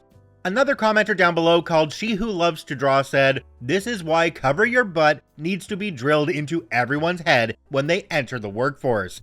You did great in having all the evidence you needed to protect yourself after your former boss so arrogantly tried to throw you under the bus to cover her own butt. We drive that home on this channel all the time. Document, document, document. Even if you think it's mundane, everyday stuff that just seems a little bit off, document, because you never know when you're going to need to use that. Always cover your butt. Nobody's looking out for you but yourself. This story comes to us from Classy Pyro. You like picking on me at the office? It's just gonna cost you a pay raise. Oh, and you might have to quit to save face. I'd like to emphasize early on that if your employer offers you the option to do an exit interview when you quit, or they fire you, by all means, do it. especially if it is a toxic workplace. If they don't, well, fire off an email to HR with some constructive criticism so that the company may improve itself. And don't be afraid to say out loud all the things you've held in. Okay, let's begin. Last year, after much thought, I decided to quit my job. It wasn't specifically B-Face, as we'll call her, that caused me to quit, but that just mixed in with other issues, and eventually, I just said F it, grabbed the first job opening I could find, and went on my merry way. See, B-Face, for some reason, had a knack for picking on me ever since I started at the job, as an intern, back in 2014 when I was halfway through college. The pay wasn't much, but it was the first real job I've ever had. Plus, my boss at the time was a great person, and to this day is still someone I can count on, and above all, a true friend. Moving forward from all that mushy-gushy stuff, B-Face had a knack for picking on me ever since day one. At the beginning, it was for minor stuff, such as a mistake here and there. It was natural since I was still learning the ropes, and hey, mistakes get made, but eventually it started growing. If you've worked at a mindless, bureaucratic, desk jockey type of job, you know that at a few points in the day, people are just going to slow down their rhythm and start idle chat about what they've been up to and on and on.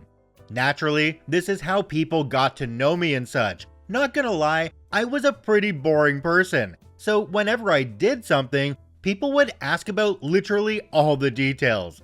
At first, it began with B-Face calling bullcrap on my backstory. Whatever, I just brushed it off.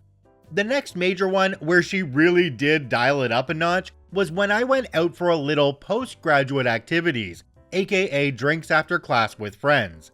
Someone took a picture where I was clearly seen sipping on a fancy cocktail, posted it on Facebook and tagged me for everyone to see. Well, B-Face the next Monday nonchalantly asked me about it and went on a tirade about how I was becoming an alcoholic and other things. It wasn't something I did often, so it ended up as an in-joke of sorts, but B-Face still insisted on it every chance she got. Also, one of our colleagues that regularly went out on Fridays and got crap-faced and also loudly and proudly admitted to it, well, B-Face thought that was normal and never paid any mind to it.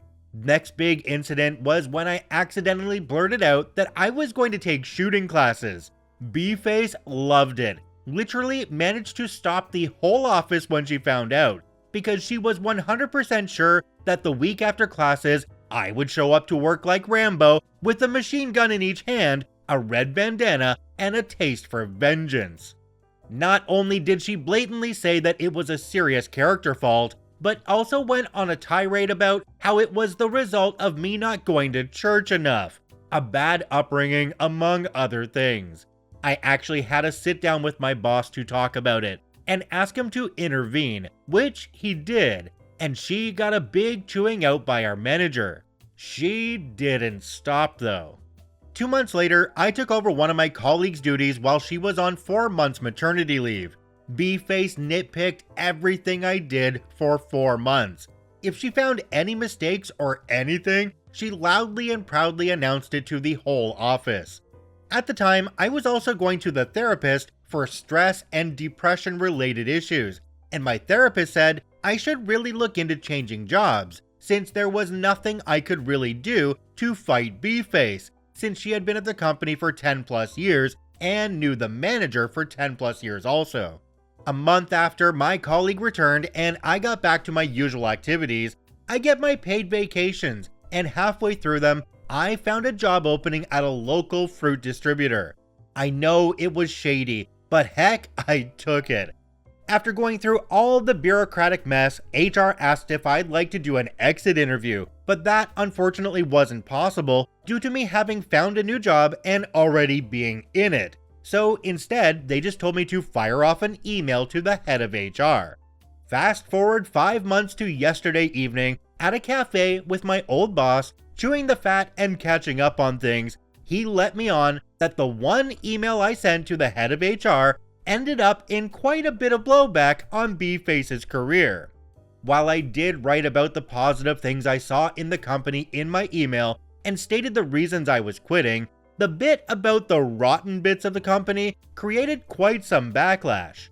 Apparently, the head of HR had a sit down with our branch's manager and the company's director about the email and said she was quite concerned about the feedback she had received, especially the part where I talked about being persecuted and harassed in the office for just about anything I did. I didn't name anyone specifically in the email, but pointed out several situations where I was harassed and a double standard was applied in regards to my colleagues. Obviously, this reflects poorly on someone's reputation as a manager, being that HR will keep it in file in eternum for all eternity. Our manager called my boss and B-Face for a sit-down of her own. She proceeded to give B-Face a big chewing out. Because of it, and apparently, it cost B-Face a big pay raise. It also apparently tipped the balance on our manager's plans since she decided to call it quits. In turn, B-Face realized that her work ethics would not bode well with the new manager that would have none of it, and has since also decided to quit. Jumping down to the comment section on this one, there's one from a user called Creepy Kiki. It says, "Considering you didn't name names, but the manager knew to call B-Face with your boss, it was good that you got out of that job. They knew she was a problem, but did nothing until someone higher up got involved." Another user down below called Regenson says, "This should have been brought to HR before you quit. Careful what you put in an exit interview. You don't want to burn bridges. In my former company, if you complained about the company in your exit interview, you would never get rehired. If a potential employer called for a reference, the only response from HR is, we would or would not rehire."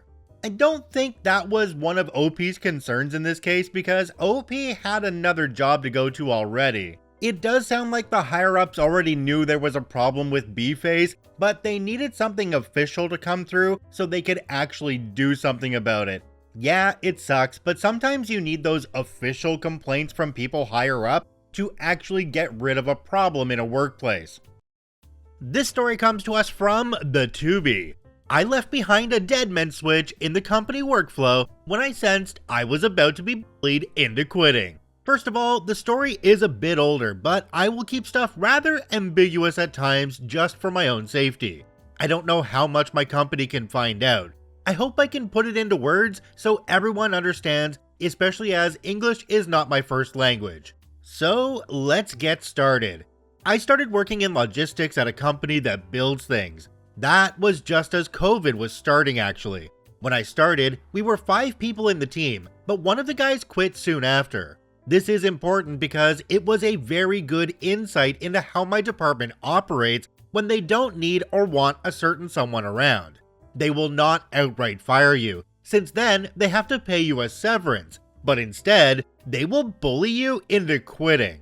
I saw pretty much the whole package, excluding them from meetings and important events, putting them down in public, lecturing them, never noticing good work done, but always making sure everyone knows about work that is poorly done, drowning someone in work, and then berating them when they inevitably can't keep up. It was outright childish at times. It didn't register at the time, but it was a really valuable lesson for later. I was put in charge of managing our overseas suppliers, among other things. About half of our material came from overseas, most of that from China. While it seems like a big task for someone new, it wasn't done out of malice. Genuinely, everyone believed we were going to get a guy in China for the Chinese supplies. Then I'd be left for the handful of others. It seemed fair. But we never got that guy for China, and I was left with all overseas suppliers. Another important thing is that just in this project, the company had decided to change the workflow for overseas suppliers. This is because due to COVID, the price of shipping containers had exploded. To explain it as simply as possible, previously, the suppliers were responsible for filling our containers and bringing them to the harbor. We were responsible for picking them up from the harbor and bringing them to us. However, due to demands and many other things, sometimes we just needed 2 or 3 pallets of parts where a dozen or more could fit inside a container. So we were shipping a lot of air. The new workflow would have the suppliers bring the parts to an external warehouse, one in the US, one in China. Then, we would load them into containers to get the containers as full as possible, and then bring them to the harbor and then into our plant. This way, we needed to rent far fewer containers. This complicated things because it erased the direct contact from us to the suppliers, and there was no official method how we were going to keep in contact with suppliers, tell them how many parts we need, how to package them, if there were any changes requested, etc. During that time, I was left mostly alone to deal with it, and I set up a system with Excel. It was mostly manual, rather simple, but it worked well. It worked so well that one of the suits even chatted with me about it for a bit since he wanted to make it a standard in future projects. And also, this is very important, I was the only person who actually knew all our overseas suppliers and their contacts. Some of you might be able to tell where this story is going already. So during that entire time, nobody had actually bothered to ask me to explain to them how my system worked, and where I kept track of all the supplier contacts. All of this data was hidden on like slide 800 of some Excel file I had saved in a folder titled Part Pictures, which was otherwise filled with pictures of parts. Now, moving forward, as COVID began dying down, the department for whatever reason decided they don't need me anymore. I had theories, but nothing certain, so I will just leave it at that. I pretty much saw precisely the same thing go down as I had seen with that one guy who had left shortly after I started. All the bullying. I thought to myself at first that if I pull through and keep doing a good job, and I believe I did a good job, they would eventually cool down, but they didn't. After 2 months of that, I said F it, and decided to just sit out and endure until the Christmas bonus we get every year, and then hand in my notice. And also, I just delayed teaching anyone how my system worked until I was gone. And that is pretty much how it happened. Off topic, for my own future employment, I actually lucked out. One of the local suppliers I was managing had a really chill guy as a managing director. I gave him a call, explained I was about to be unemployed, asked if they needed staff. He then called me into an interview. We talked about anime for an hour, while his HR lady looked confused about what an Attack on Titan was, and he told me I can come in the moment I'm done with my then current job. Back on topic, a month into working at my new job, I got a call from my old job, the department manager. To his credit, he was always a reasonable guy. He told me in plain words that they have no idea where the F to even start with the Chinese suppliers. He then offered me my old job back with a very respectable pay increase. I explained that I already had a new job. 2 days later, I got another call where the same manager offered me many times my monthly salary just to come in for 1 week and instruct my old team in how my process functioned, introduce them to all the contacts, etc. I told him I refused because of the way I had been treated by them when I worked there. He said that he understood and wished me luck at my new job and hung up. The reason I'm writing this story now, this week I randomly got in touch with some of the people in the transport department from my old job. They mentioned that in the now 10 months since I left, the logistics department racked up 8-figure losses due to wrong deliveries, over and under deliveries, outdated parts, some suppliers canceling their contracts, and new suppliers needing to be sourced, etc. And all the blame for that fell on my old team. My new job is fine. It's not the best job, but I get to travel a lot and get nice bonuses for it. My boss isn't around much since he married. I do sometimes regret not taking that offer for a week as an instructor. So yeah, hope you all enjoyed the read. Jumping down in the comment section on this one, there's one from a user called Beryl Dama. It says, I love these posts where the bigwigs who have no idea how the day-to-day is done randomly decide to remove the one guy who knows what's going on. Then they're shocked that things go badly. It happened at my old job. They dissolved my department because we had annoying rules about brand standards, only for them to realize that not following the brand standards earned them tons of fines. Idiots. Well, OP, it seems to me like you might have missed out on an opportunity to make a lot of money in a very short period of time. because when they're making you offers to come in and do the work for them, and they're offering you many times your regular monthly salary just for a week of work, you know they're already screwed. But what they're offering you is on the low end of what they're able to offer you. I'm willing to bet you could have gotten them to almost double their offer just to go in for that 1 week to get the company unscrewed. This story comes to us from Tots to Hots. When your racket with the local cops bites you in the butt internationally. This happened a few years ago when I was serving overseas with the US military. The location I was at was in a poorer area. There's a fair number of panhandlers, a lot of petty crime, and just people doing stupid crap. Well, one racket that goes on in this area, and apparently in other areas of the country too, is the local cops incentivize reporting vehicles without date inspection stickers. Apparently, they give these people access to the inspection database if they think the sticker is fake or stolen, which actually does happen. If you drive a motorcycle, one of the things they tell you when you in-process is to keep the sticker in your wallet and not on the vehicle, or else it'll just get peeled off. Anyway, what these people will do if they find a car with an out-of-date sticker, or if they run the plates and find it's out of date, they will jimmy the door open, steal every single thing out of the car, and leave a note that they've taken it to the police station. The idea is that you show up at the police station to get your stuff, and they force you to pay the fine for an overdue sticker, and then give you a deadline for inspection, or else you'll get another fine.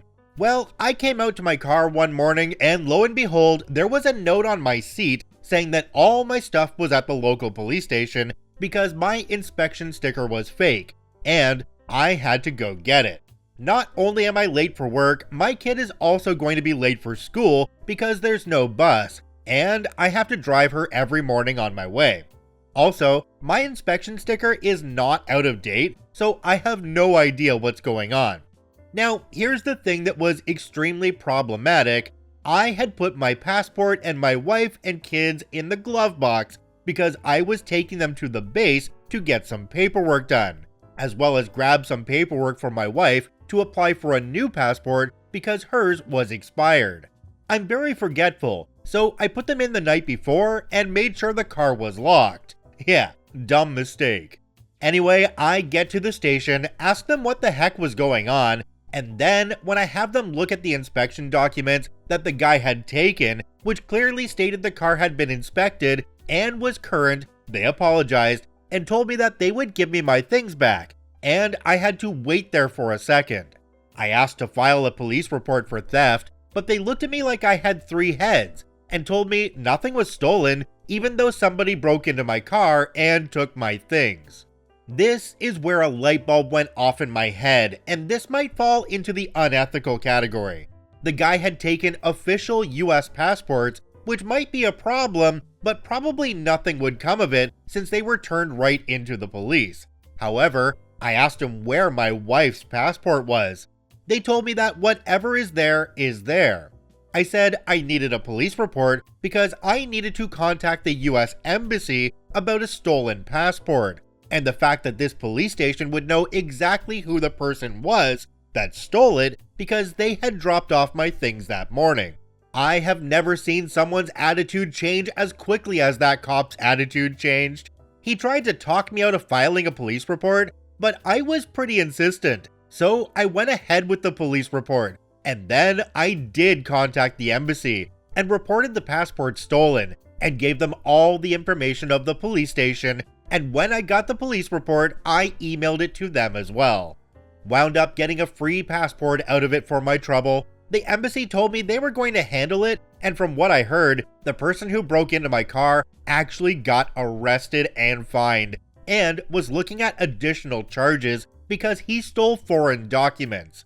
Really would have liked to have been a fly on the wall when one of the local cops rolled into wherever he was at the time and told him to come with them.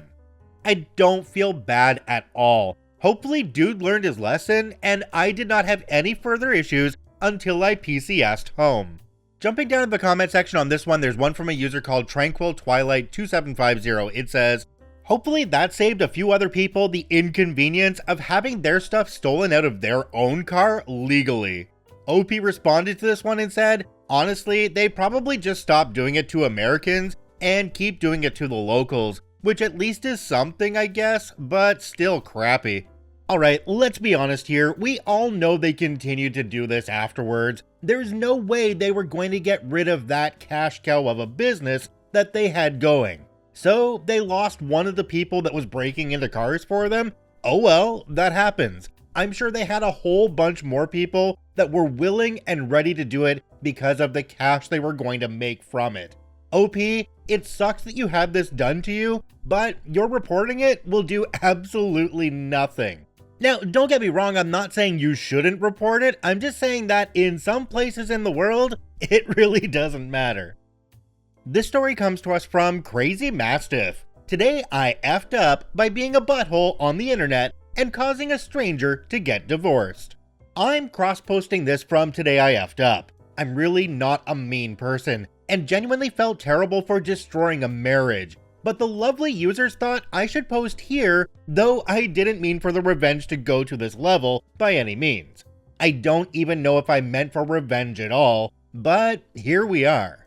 I, 42 female, effed up big time. 2 weeks ago on a random Thursday morning at like 1 AM, someone started shooting off fireworks in my neighborhood.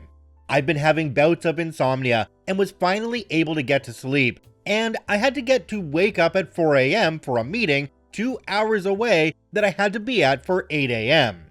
I was pissed, and so were my dogs.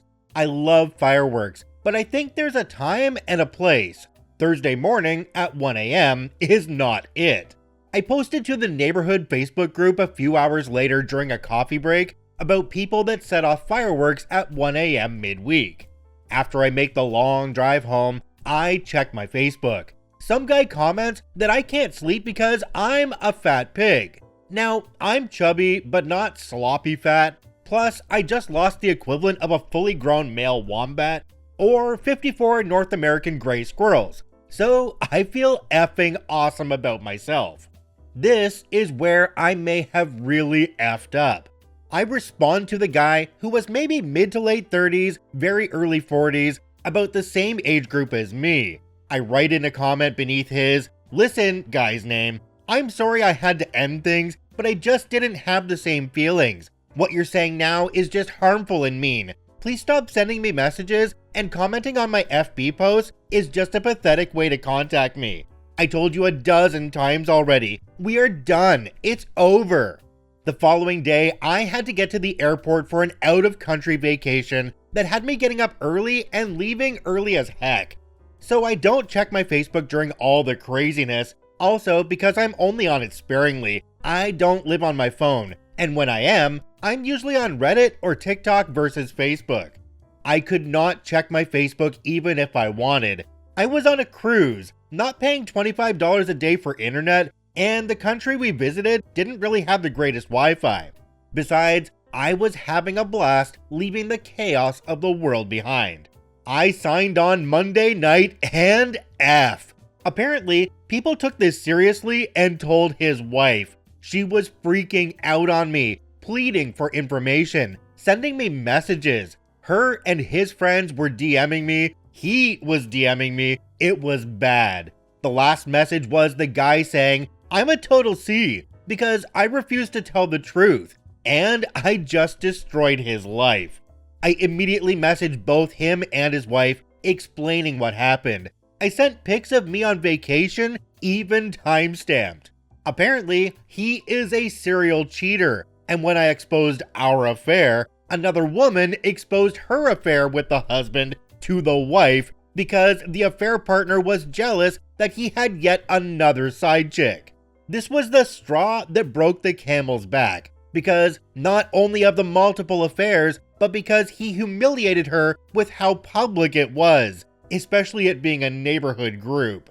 So there's my accidental pro-revenge. Jumping down to the comment section on this one, there's one from a user called Pluvies Like Boobies. It says, "Nah, he was going to get divorced eventually. Better sooner than later." Another user down below called Splinton said, "That is hilarious. You didn't even blow up his life. He was living it with a stick of dynamite in his hand, and yours just happened to be the passing spark. Well, that's exactly how it goes. Cheaters are eventually going to get figured out. And if this guy was a serial cheater, like he'd done this more than one time, why the heck was this person still with him? It was only a matter of time before it blew up in his face, and you know what? It's all his own fault. OP, I wouldn't call you to blame here. It's the cheating butthole. This story comes to us from E is for Elbow Smash. Mess with my Christmas? Pardon me as I ruin yours. This slow burn starts a full year and a half before my plan came into effect. Earlier in the year, my dad quite sensibly suggested that with the size of our family Christmas party, we skip a generation with gifts to ease the financial strain as the extended family grew. At the time, I was struggling with my business and athletic career, and my wife, then girlfriend, was working on her second master's degree, so I suggested names from a hat. But he wanted to spoil all his grandchildren. I said, fair enough. I'll chip in for Oma's cruise and buy gifts for my step-siblings, but don't expect anything grand. Dramatis personae for that Christmas party. Me, 28-year-old at the time, heavyweight mixed martial artist, and strength coach aka small-time athlete working a day job to barely make rent in addition to training full-time. Martha, stepsister, 40-ish, an aging mombi whose only assets are starting to sag too much for them to be assets anymore, leaving her with no other definable personality traits. Jane, my oldest niece, 12, stepsister's daughter. Imagine the most vapid teenager stereotype you can, and multiply it by 1,000. Tim, my oldest nephew, 9, stepsister's son, living proof that you're never too young to be a butthole. Robert, stepbrother, 36, formerly cool dude who gave up on life when his kids were born, years later would gain back enough willpower and gumption to physically assault his wife. Tammy, 6, bro's daughter, sweet and shy girl, terrified by my mere presence, the wisest of the bunch in my honest opinion. Bubba, 7, bro's son, a generally nice kid who at this time was partway into evolving into a butthole, after being constantly told to look up to and emulate Thing 2. Tammy has brought a Nintendo DS and all the kids are struggling to see and play it together, so I foolishly offer to loan them mine to lighten the load. Tammy agrees to share with Jane, and Bubba agrees to share with Tim. Having stupidly deprived myself of my means to escape social obligations, I go to the living room to acquire that much older cure for not wanting to deal with other people, alcohol. Not even having had time to pour a dram, my trained ear picks up from the kids' room the unmistakable sound of one human being pummeling another. I politely suggest to Robert that he might want to go have a look, but bro hasn't given two craps about anything in about 7 years, so he waves it off and I go to investigate. I walk in to see that Tim may be a butthole, but is not untalented, and is managing to strike, shove into a wall, and kick Bubba all at the same time, while attempting to play my DS with his other hand. Having decided his turn began the moment I left the room. Jane has simply wrestled the DS from Tammy, who is now sitting in the corner crying. I shout for Martha, informing her that if she doesn't get in here to break things up before I count to 10, I would have a stern conversation with them. She turns up and separates the kids, and I retrieve my DS. Instead of giving Tim a lesson on sharing and not hitting people, she proceeds to berate Bubba, the kid who was beaten, for not simply giving up the DS to her little piece of crap and making her son look bad. Jane simply lets out a tween-age sigh for the ages and tosses the other DS into the crying Tammy. I then excuse myself from the party, thanking whatever gods may be that I don't have to provide gifts for any of those little craps. 6 months later, my firm belief in atheism is confirmed as bro calls me and this conversation ensues. Hey OP, while I really appreciate the gifts last year, you should really get something for the kids this year instead. Christmas is all about the children after all. No, I turn up to chat with you and Dad and Oma. I really don't give two craps about the kids. That's a mean thing to say about my kids. Don't you care about them? You cared about them so much that at the last party, you couldn't be bothered to break up a fight where your son was being beaten bloody. Tim is a good kid. Martha said he just had a bad day. He was literally beating your child. You didn't put pics on social media for a week because of the bruises. If Tim were an adult and had that kind of bad day, I'd have had a stern conversation with him and convinced him peacefully to lay on the floor until the police arrived. Well, stepsis and I were talking, and we think you should buy stuff for the kids next year instead of us. Well, I'm happy not to buy you anything, but I'm not getting crap for Martha's little craps, especially when she encourages that behavior. Well, if you aren't going to get something for all the kids, you shouldn't get anything at all. It's not right if you don't treat them equally. Done. Now, I'm sure they wish it has all been this simple, but unfortunately it wasn't, and I certainly wouldn't have written such a long-winded story if that were the payoff. Thanks for bearing with me so far, we're almost at the end. A few months later, about 2 weeks before Christmas, I get an email from my dad with links to various toys, mostly from Toys R Us, which still existed at the time. When I call him back to ask what that's all about, this conversation ensues. Hey, what's up? I got your email. What's that all about? Those are gifts for the kids for Christmas. That's cool if you're getting them that. I'll see them when the kids open them. No, that's for you to get them. I don't buy for that generation, remember? And I already sent you my contribution to Oma's cruise. You need to get stuff for the kids. Don't you want them to look up to you as an uncle? Not really. Also, what part of my life suggests to you that they ought to look up to me as any sort of role model? You'd be better off telling them to grow up to be rock stars. Not the point. Christmas is about the children. And if you don't get them this stuff, I won't put your name on the card for Oma. That's a crappy thing to do, considering I already paid into that. Will you get the stuff or not?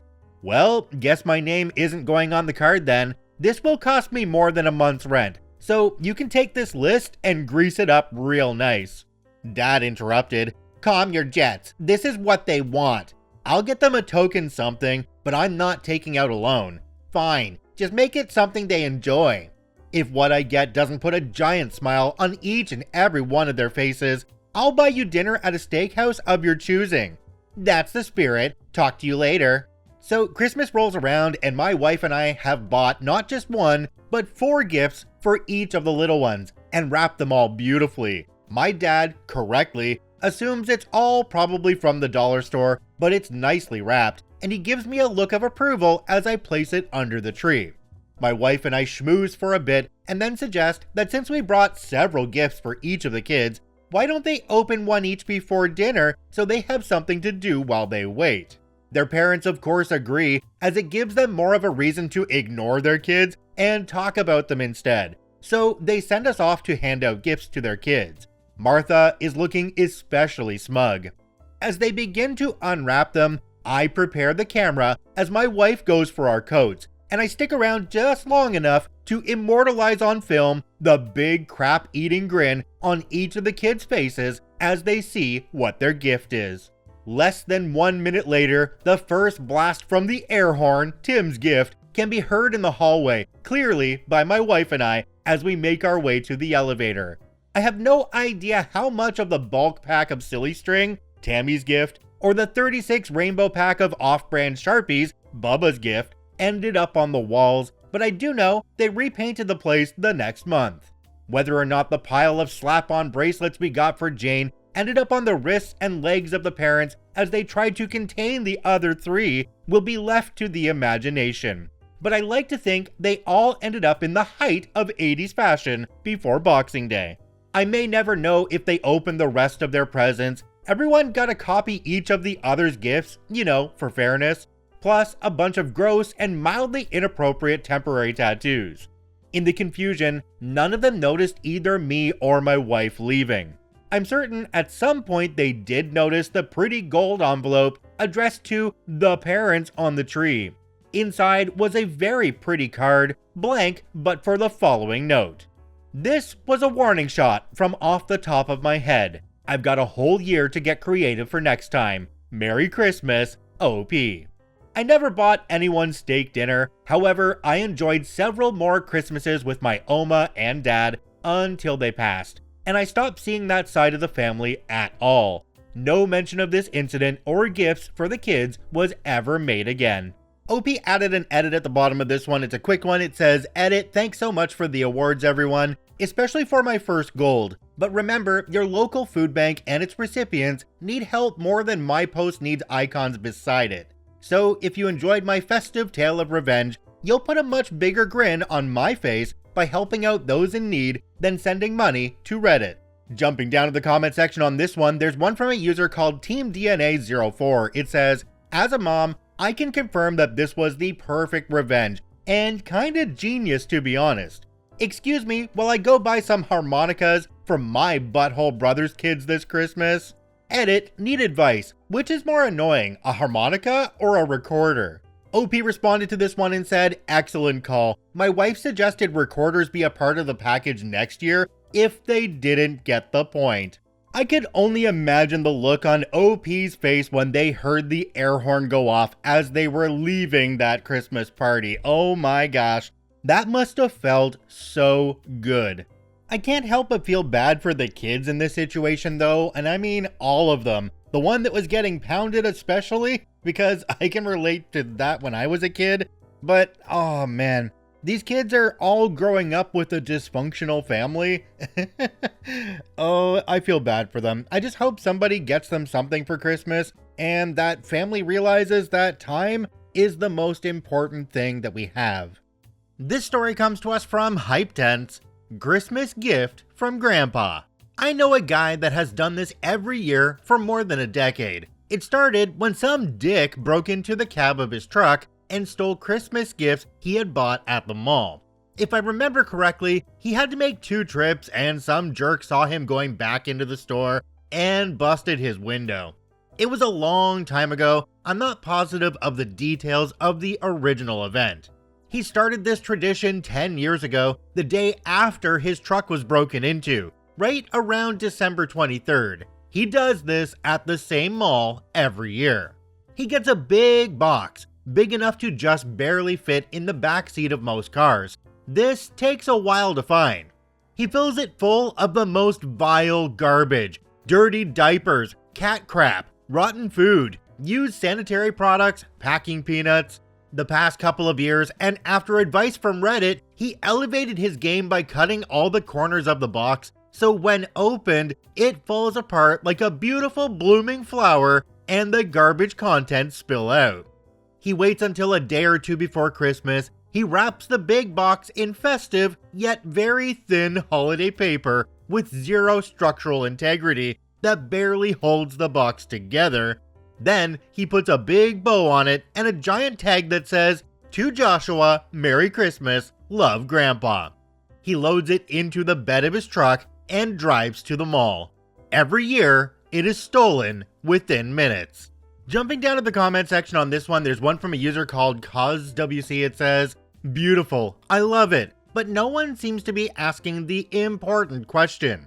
Where is he getting all this garbage? Used diapers and used sanitary products? Is there a side of Craigslist I'm unaware of?" I mean, is that a question you really want an answer to? Because I'm pretty sure that I don't want to know that answer. I know there's a lot of weird people out there, and a good portion of them are on Craigslist. I'm just not gonna go there, okay? This story kind of gave me Mark Rober vibes. I'm sure you've all seen the glitter videos by now, where the porch pirates steal the package off the porch, and all of a sudden they open it up and there's glitter and fart spray. Yeah, Grandpa kind of doing the same thing here. I can only imagine the people's reaction when they get this box open and realize what they've stolen from the back of that truck. It might make them think twice next time, but I probably doubt it. This story comes to us from My Name is Amos. Baby sister takes revenge on an ex-fiance. After reading a story about petty revenge, I was reminded of this story. It's a long one about my sister Taylor, and how we all found out that she plays a long game, and frankly, can be downright evil.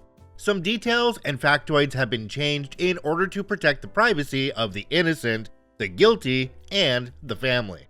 When Taylor, the youngest of 6 siblings, was in her second work semester, engineering co-op program, her ex-fiance, I'll call him Derek, convinced her to move in with him instead of living with the family. They ended up renting a room in the Dean Mansion in our small town. The Dean Mansion, locally referred to as The Mansion, is an 8-room building that used to belong to a very rich family. But after it was sold, it was turned into a boarding house. Taylor and Derek rented one of the largest of 8 bedrooms with an ensuite. All other rooms, such as the kitchen and living room, were community spaces. The way the mansion worked is that there was typically only one person who held the lease, and he or she would sublet all the other rooms. As one lessor moved out, they would transfer the lease to whoever wanted the responsibility. Derek jumped at the chance, hiked up the rent by $25 and pocketed it. $25 was a lot back then. When the old leasee moved out, he took a lot of the furnishings with him. So when Taylor moved in, our grandparents happily provided bed, couch, chairs, kitchen tables, pots, pans, etc. My grandparents had a lot of stuff that they kept in what my grams called the furniture storage facility, a building that used to be part of a family-run business. Sorry, long backstory, but it's relevant. At Taylor's last job, she was sent to the warehouse to get some supplies. Think machine parts, safety equipment, etc. When she lifted a box down and tilted it towards her, she said dozens of mice spilled out, like a waterfall of tiny bodies. They scurried over her face, through her hair, and all down her body. She developed a fear of mice. One Friday, she got home from work and Derek was already at a party at his friend's house. He left a note telling her to come over. He had a surprise for her. Long story short, when she arrived, a wrapped box sat on the table, which the now drunk guys gave her. She was a bit taken aback, but excitedly opened it. It contained several mice, some deceased. She freaked out and threw the box away and began to cry. The guy whose apartment they were in got angry because now he had a bunch of mice in his place. Derek laughed, taunting her, telling her that she should see her face and quit being such a big baby. It was just a joke. Taylor stormed out of the place and went back to the mansion, then called the troops, her 5 brothers. Between the siblings and friends, they had 4 trucks, and everything that was Taylor's was loaded in less than an hour. She dumped all of Derek's items into a big pile in the middle of their room and left her engagement ring on the top. Afterward, she ghosted Derek. Derek stalked her for a couple of weeks until Taylor complained to her oldest brother Bob. Now, everyone in town knew that Bob might be 6'4" and 225 pounds of muscle, but wouldn't hurt a fly. What no one knew, not even Bob, was that nobody hassled his baby sister. He had a talk with Derek, and Derek never showed his face to Taylor again, especially while he could barely see out of his blackened eyes. You would think that was where it ended.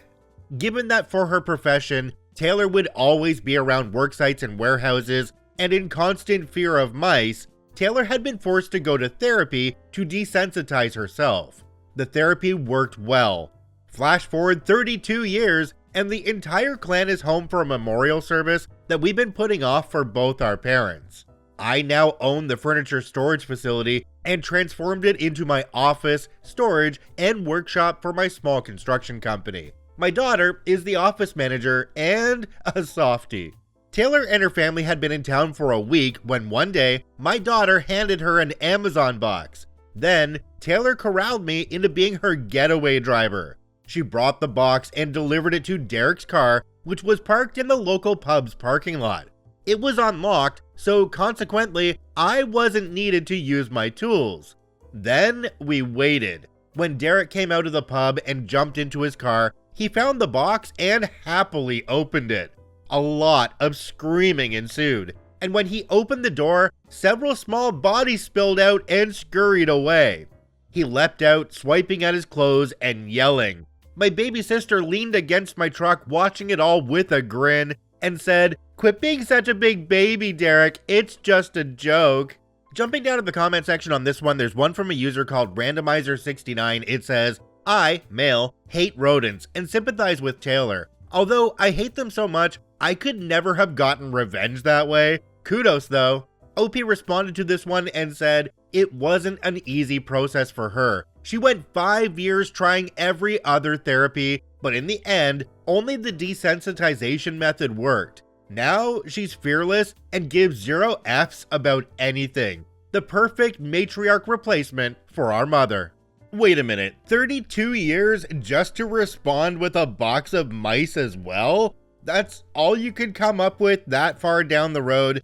And also, why are we still holding a grudge 32 years later? How many things have happened in your life between now and then that made you want to do this? This is absolutely crazy.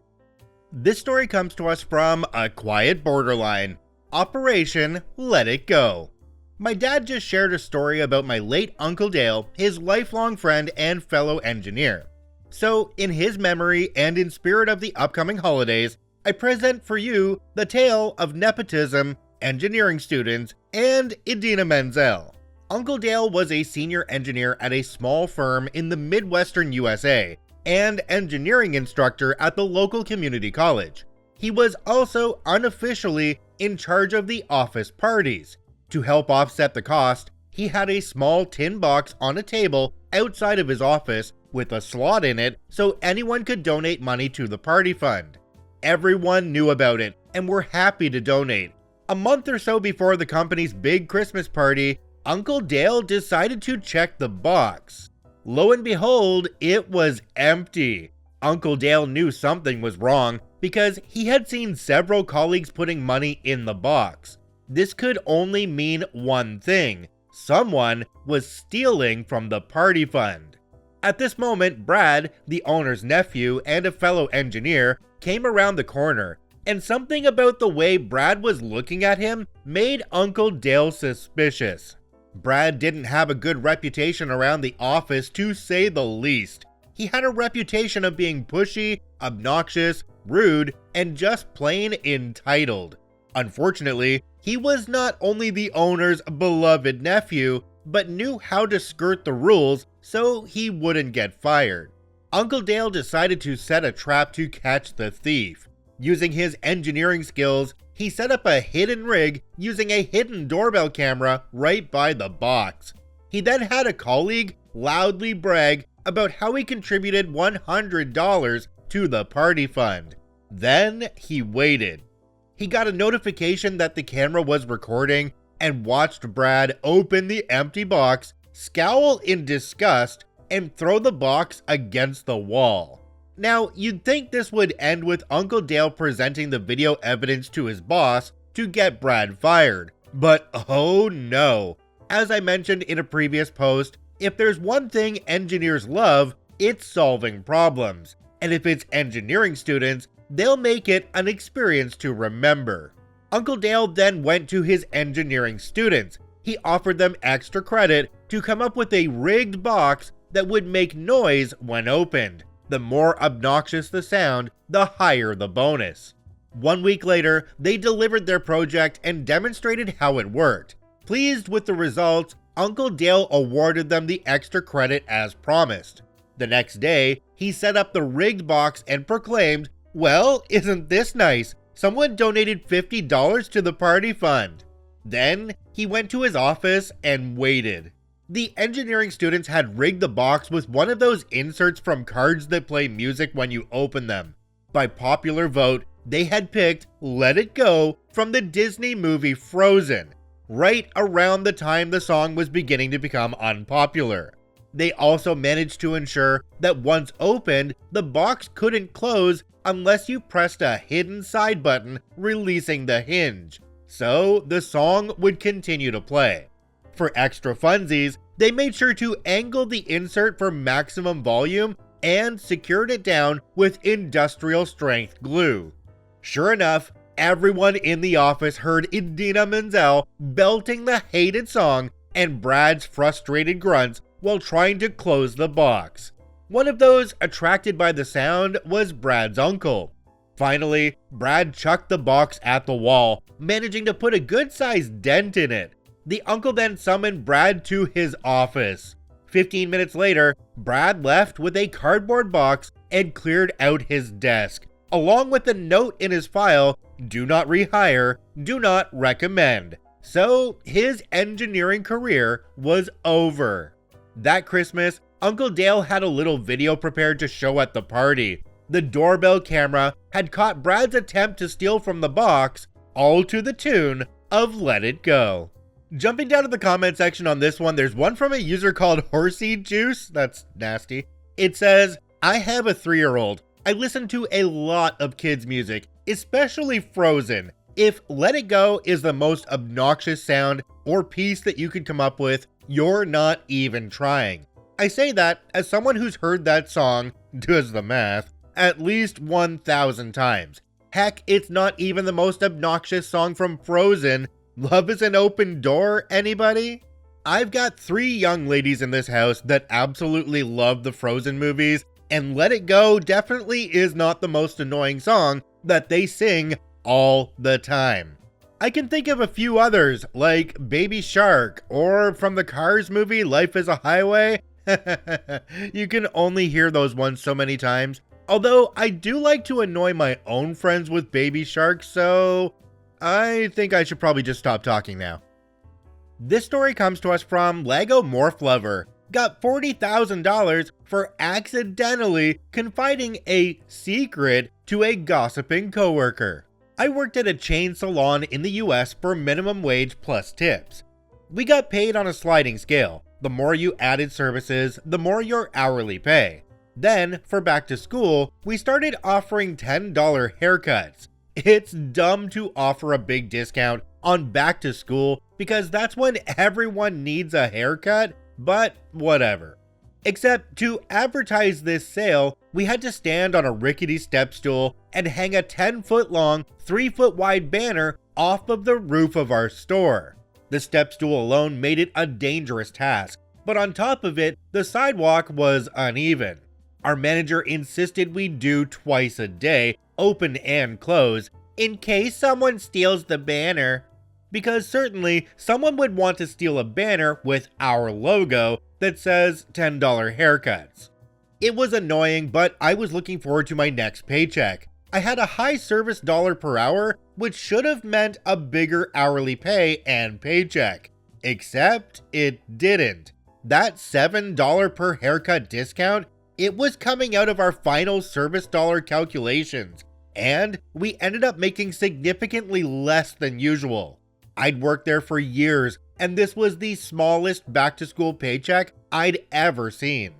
I went in the next day and was pissed. That morning, a coworker who was a total brown nose and gossiper and I were outside setting up the banner. It was my turn to stand on the rickety step stool, and I said I was glad this would be the last time I ever do this. I was fully prepared to make a joke about how I was going to fall and crack my head open when the petty revenge idea came into my mind, and I swiftly executed it. When she asked why, I told her not to tell anyone, but I'd accepted a job at another salon with a set schedule, higher commission, and $5 more an hour. I said I'd planned on putting in my 2 weeks, but they needed me to start sooner, so I was going to work the weekend and not come back. This would leave us understaffed for the back-to-school rush. After reiterating she could not tell anyone, especially not our boss, she agreed. I left early that day, and on my next shift, my boss pulled me into her office. She said she'd heard a rumor that I was leaving to work at a different salon. I told her I had a much better offer elsewhere, but if she could match that, I would love to stay. She had to put a call into our district leader about the raise, but said I could work with a set schedule starting the following week. I was working until 9 p.m. some days and at 9 a.m. the next. The unpredictable schedule made finding childcare a pain in the butt.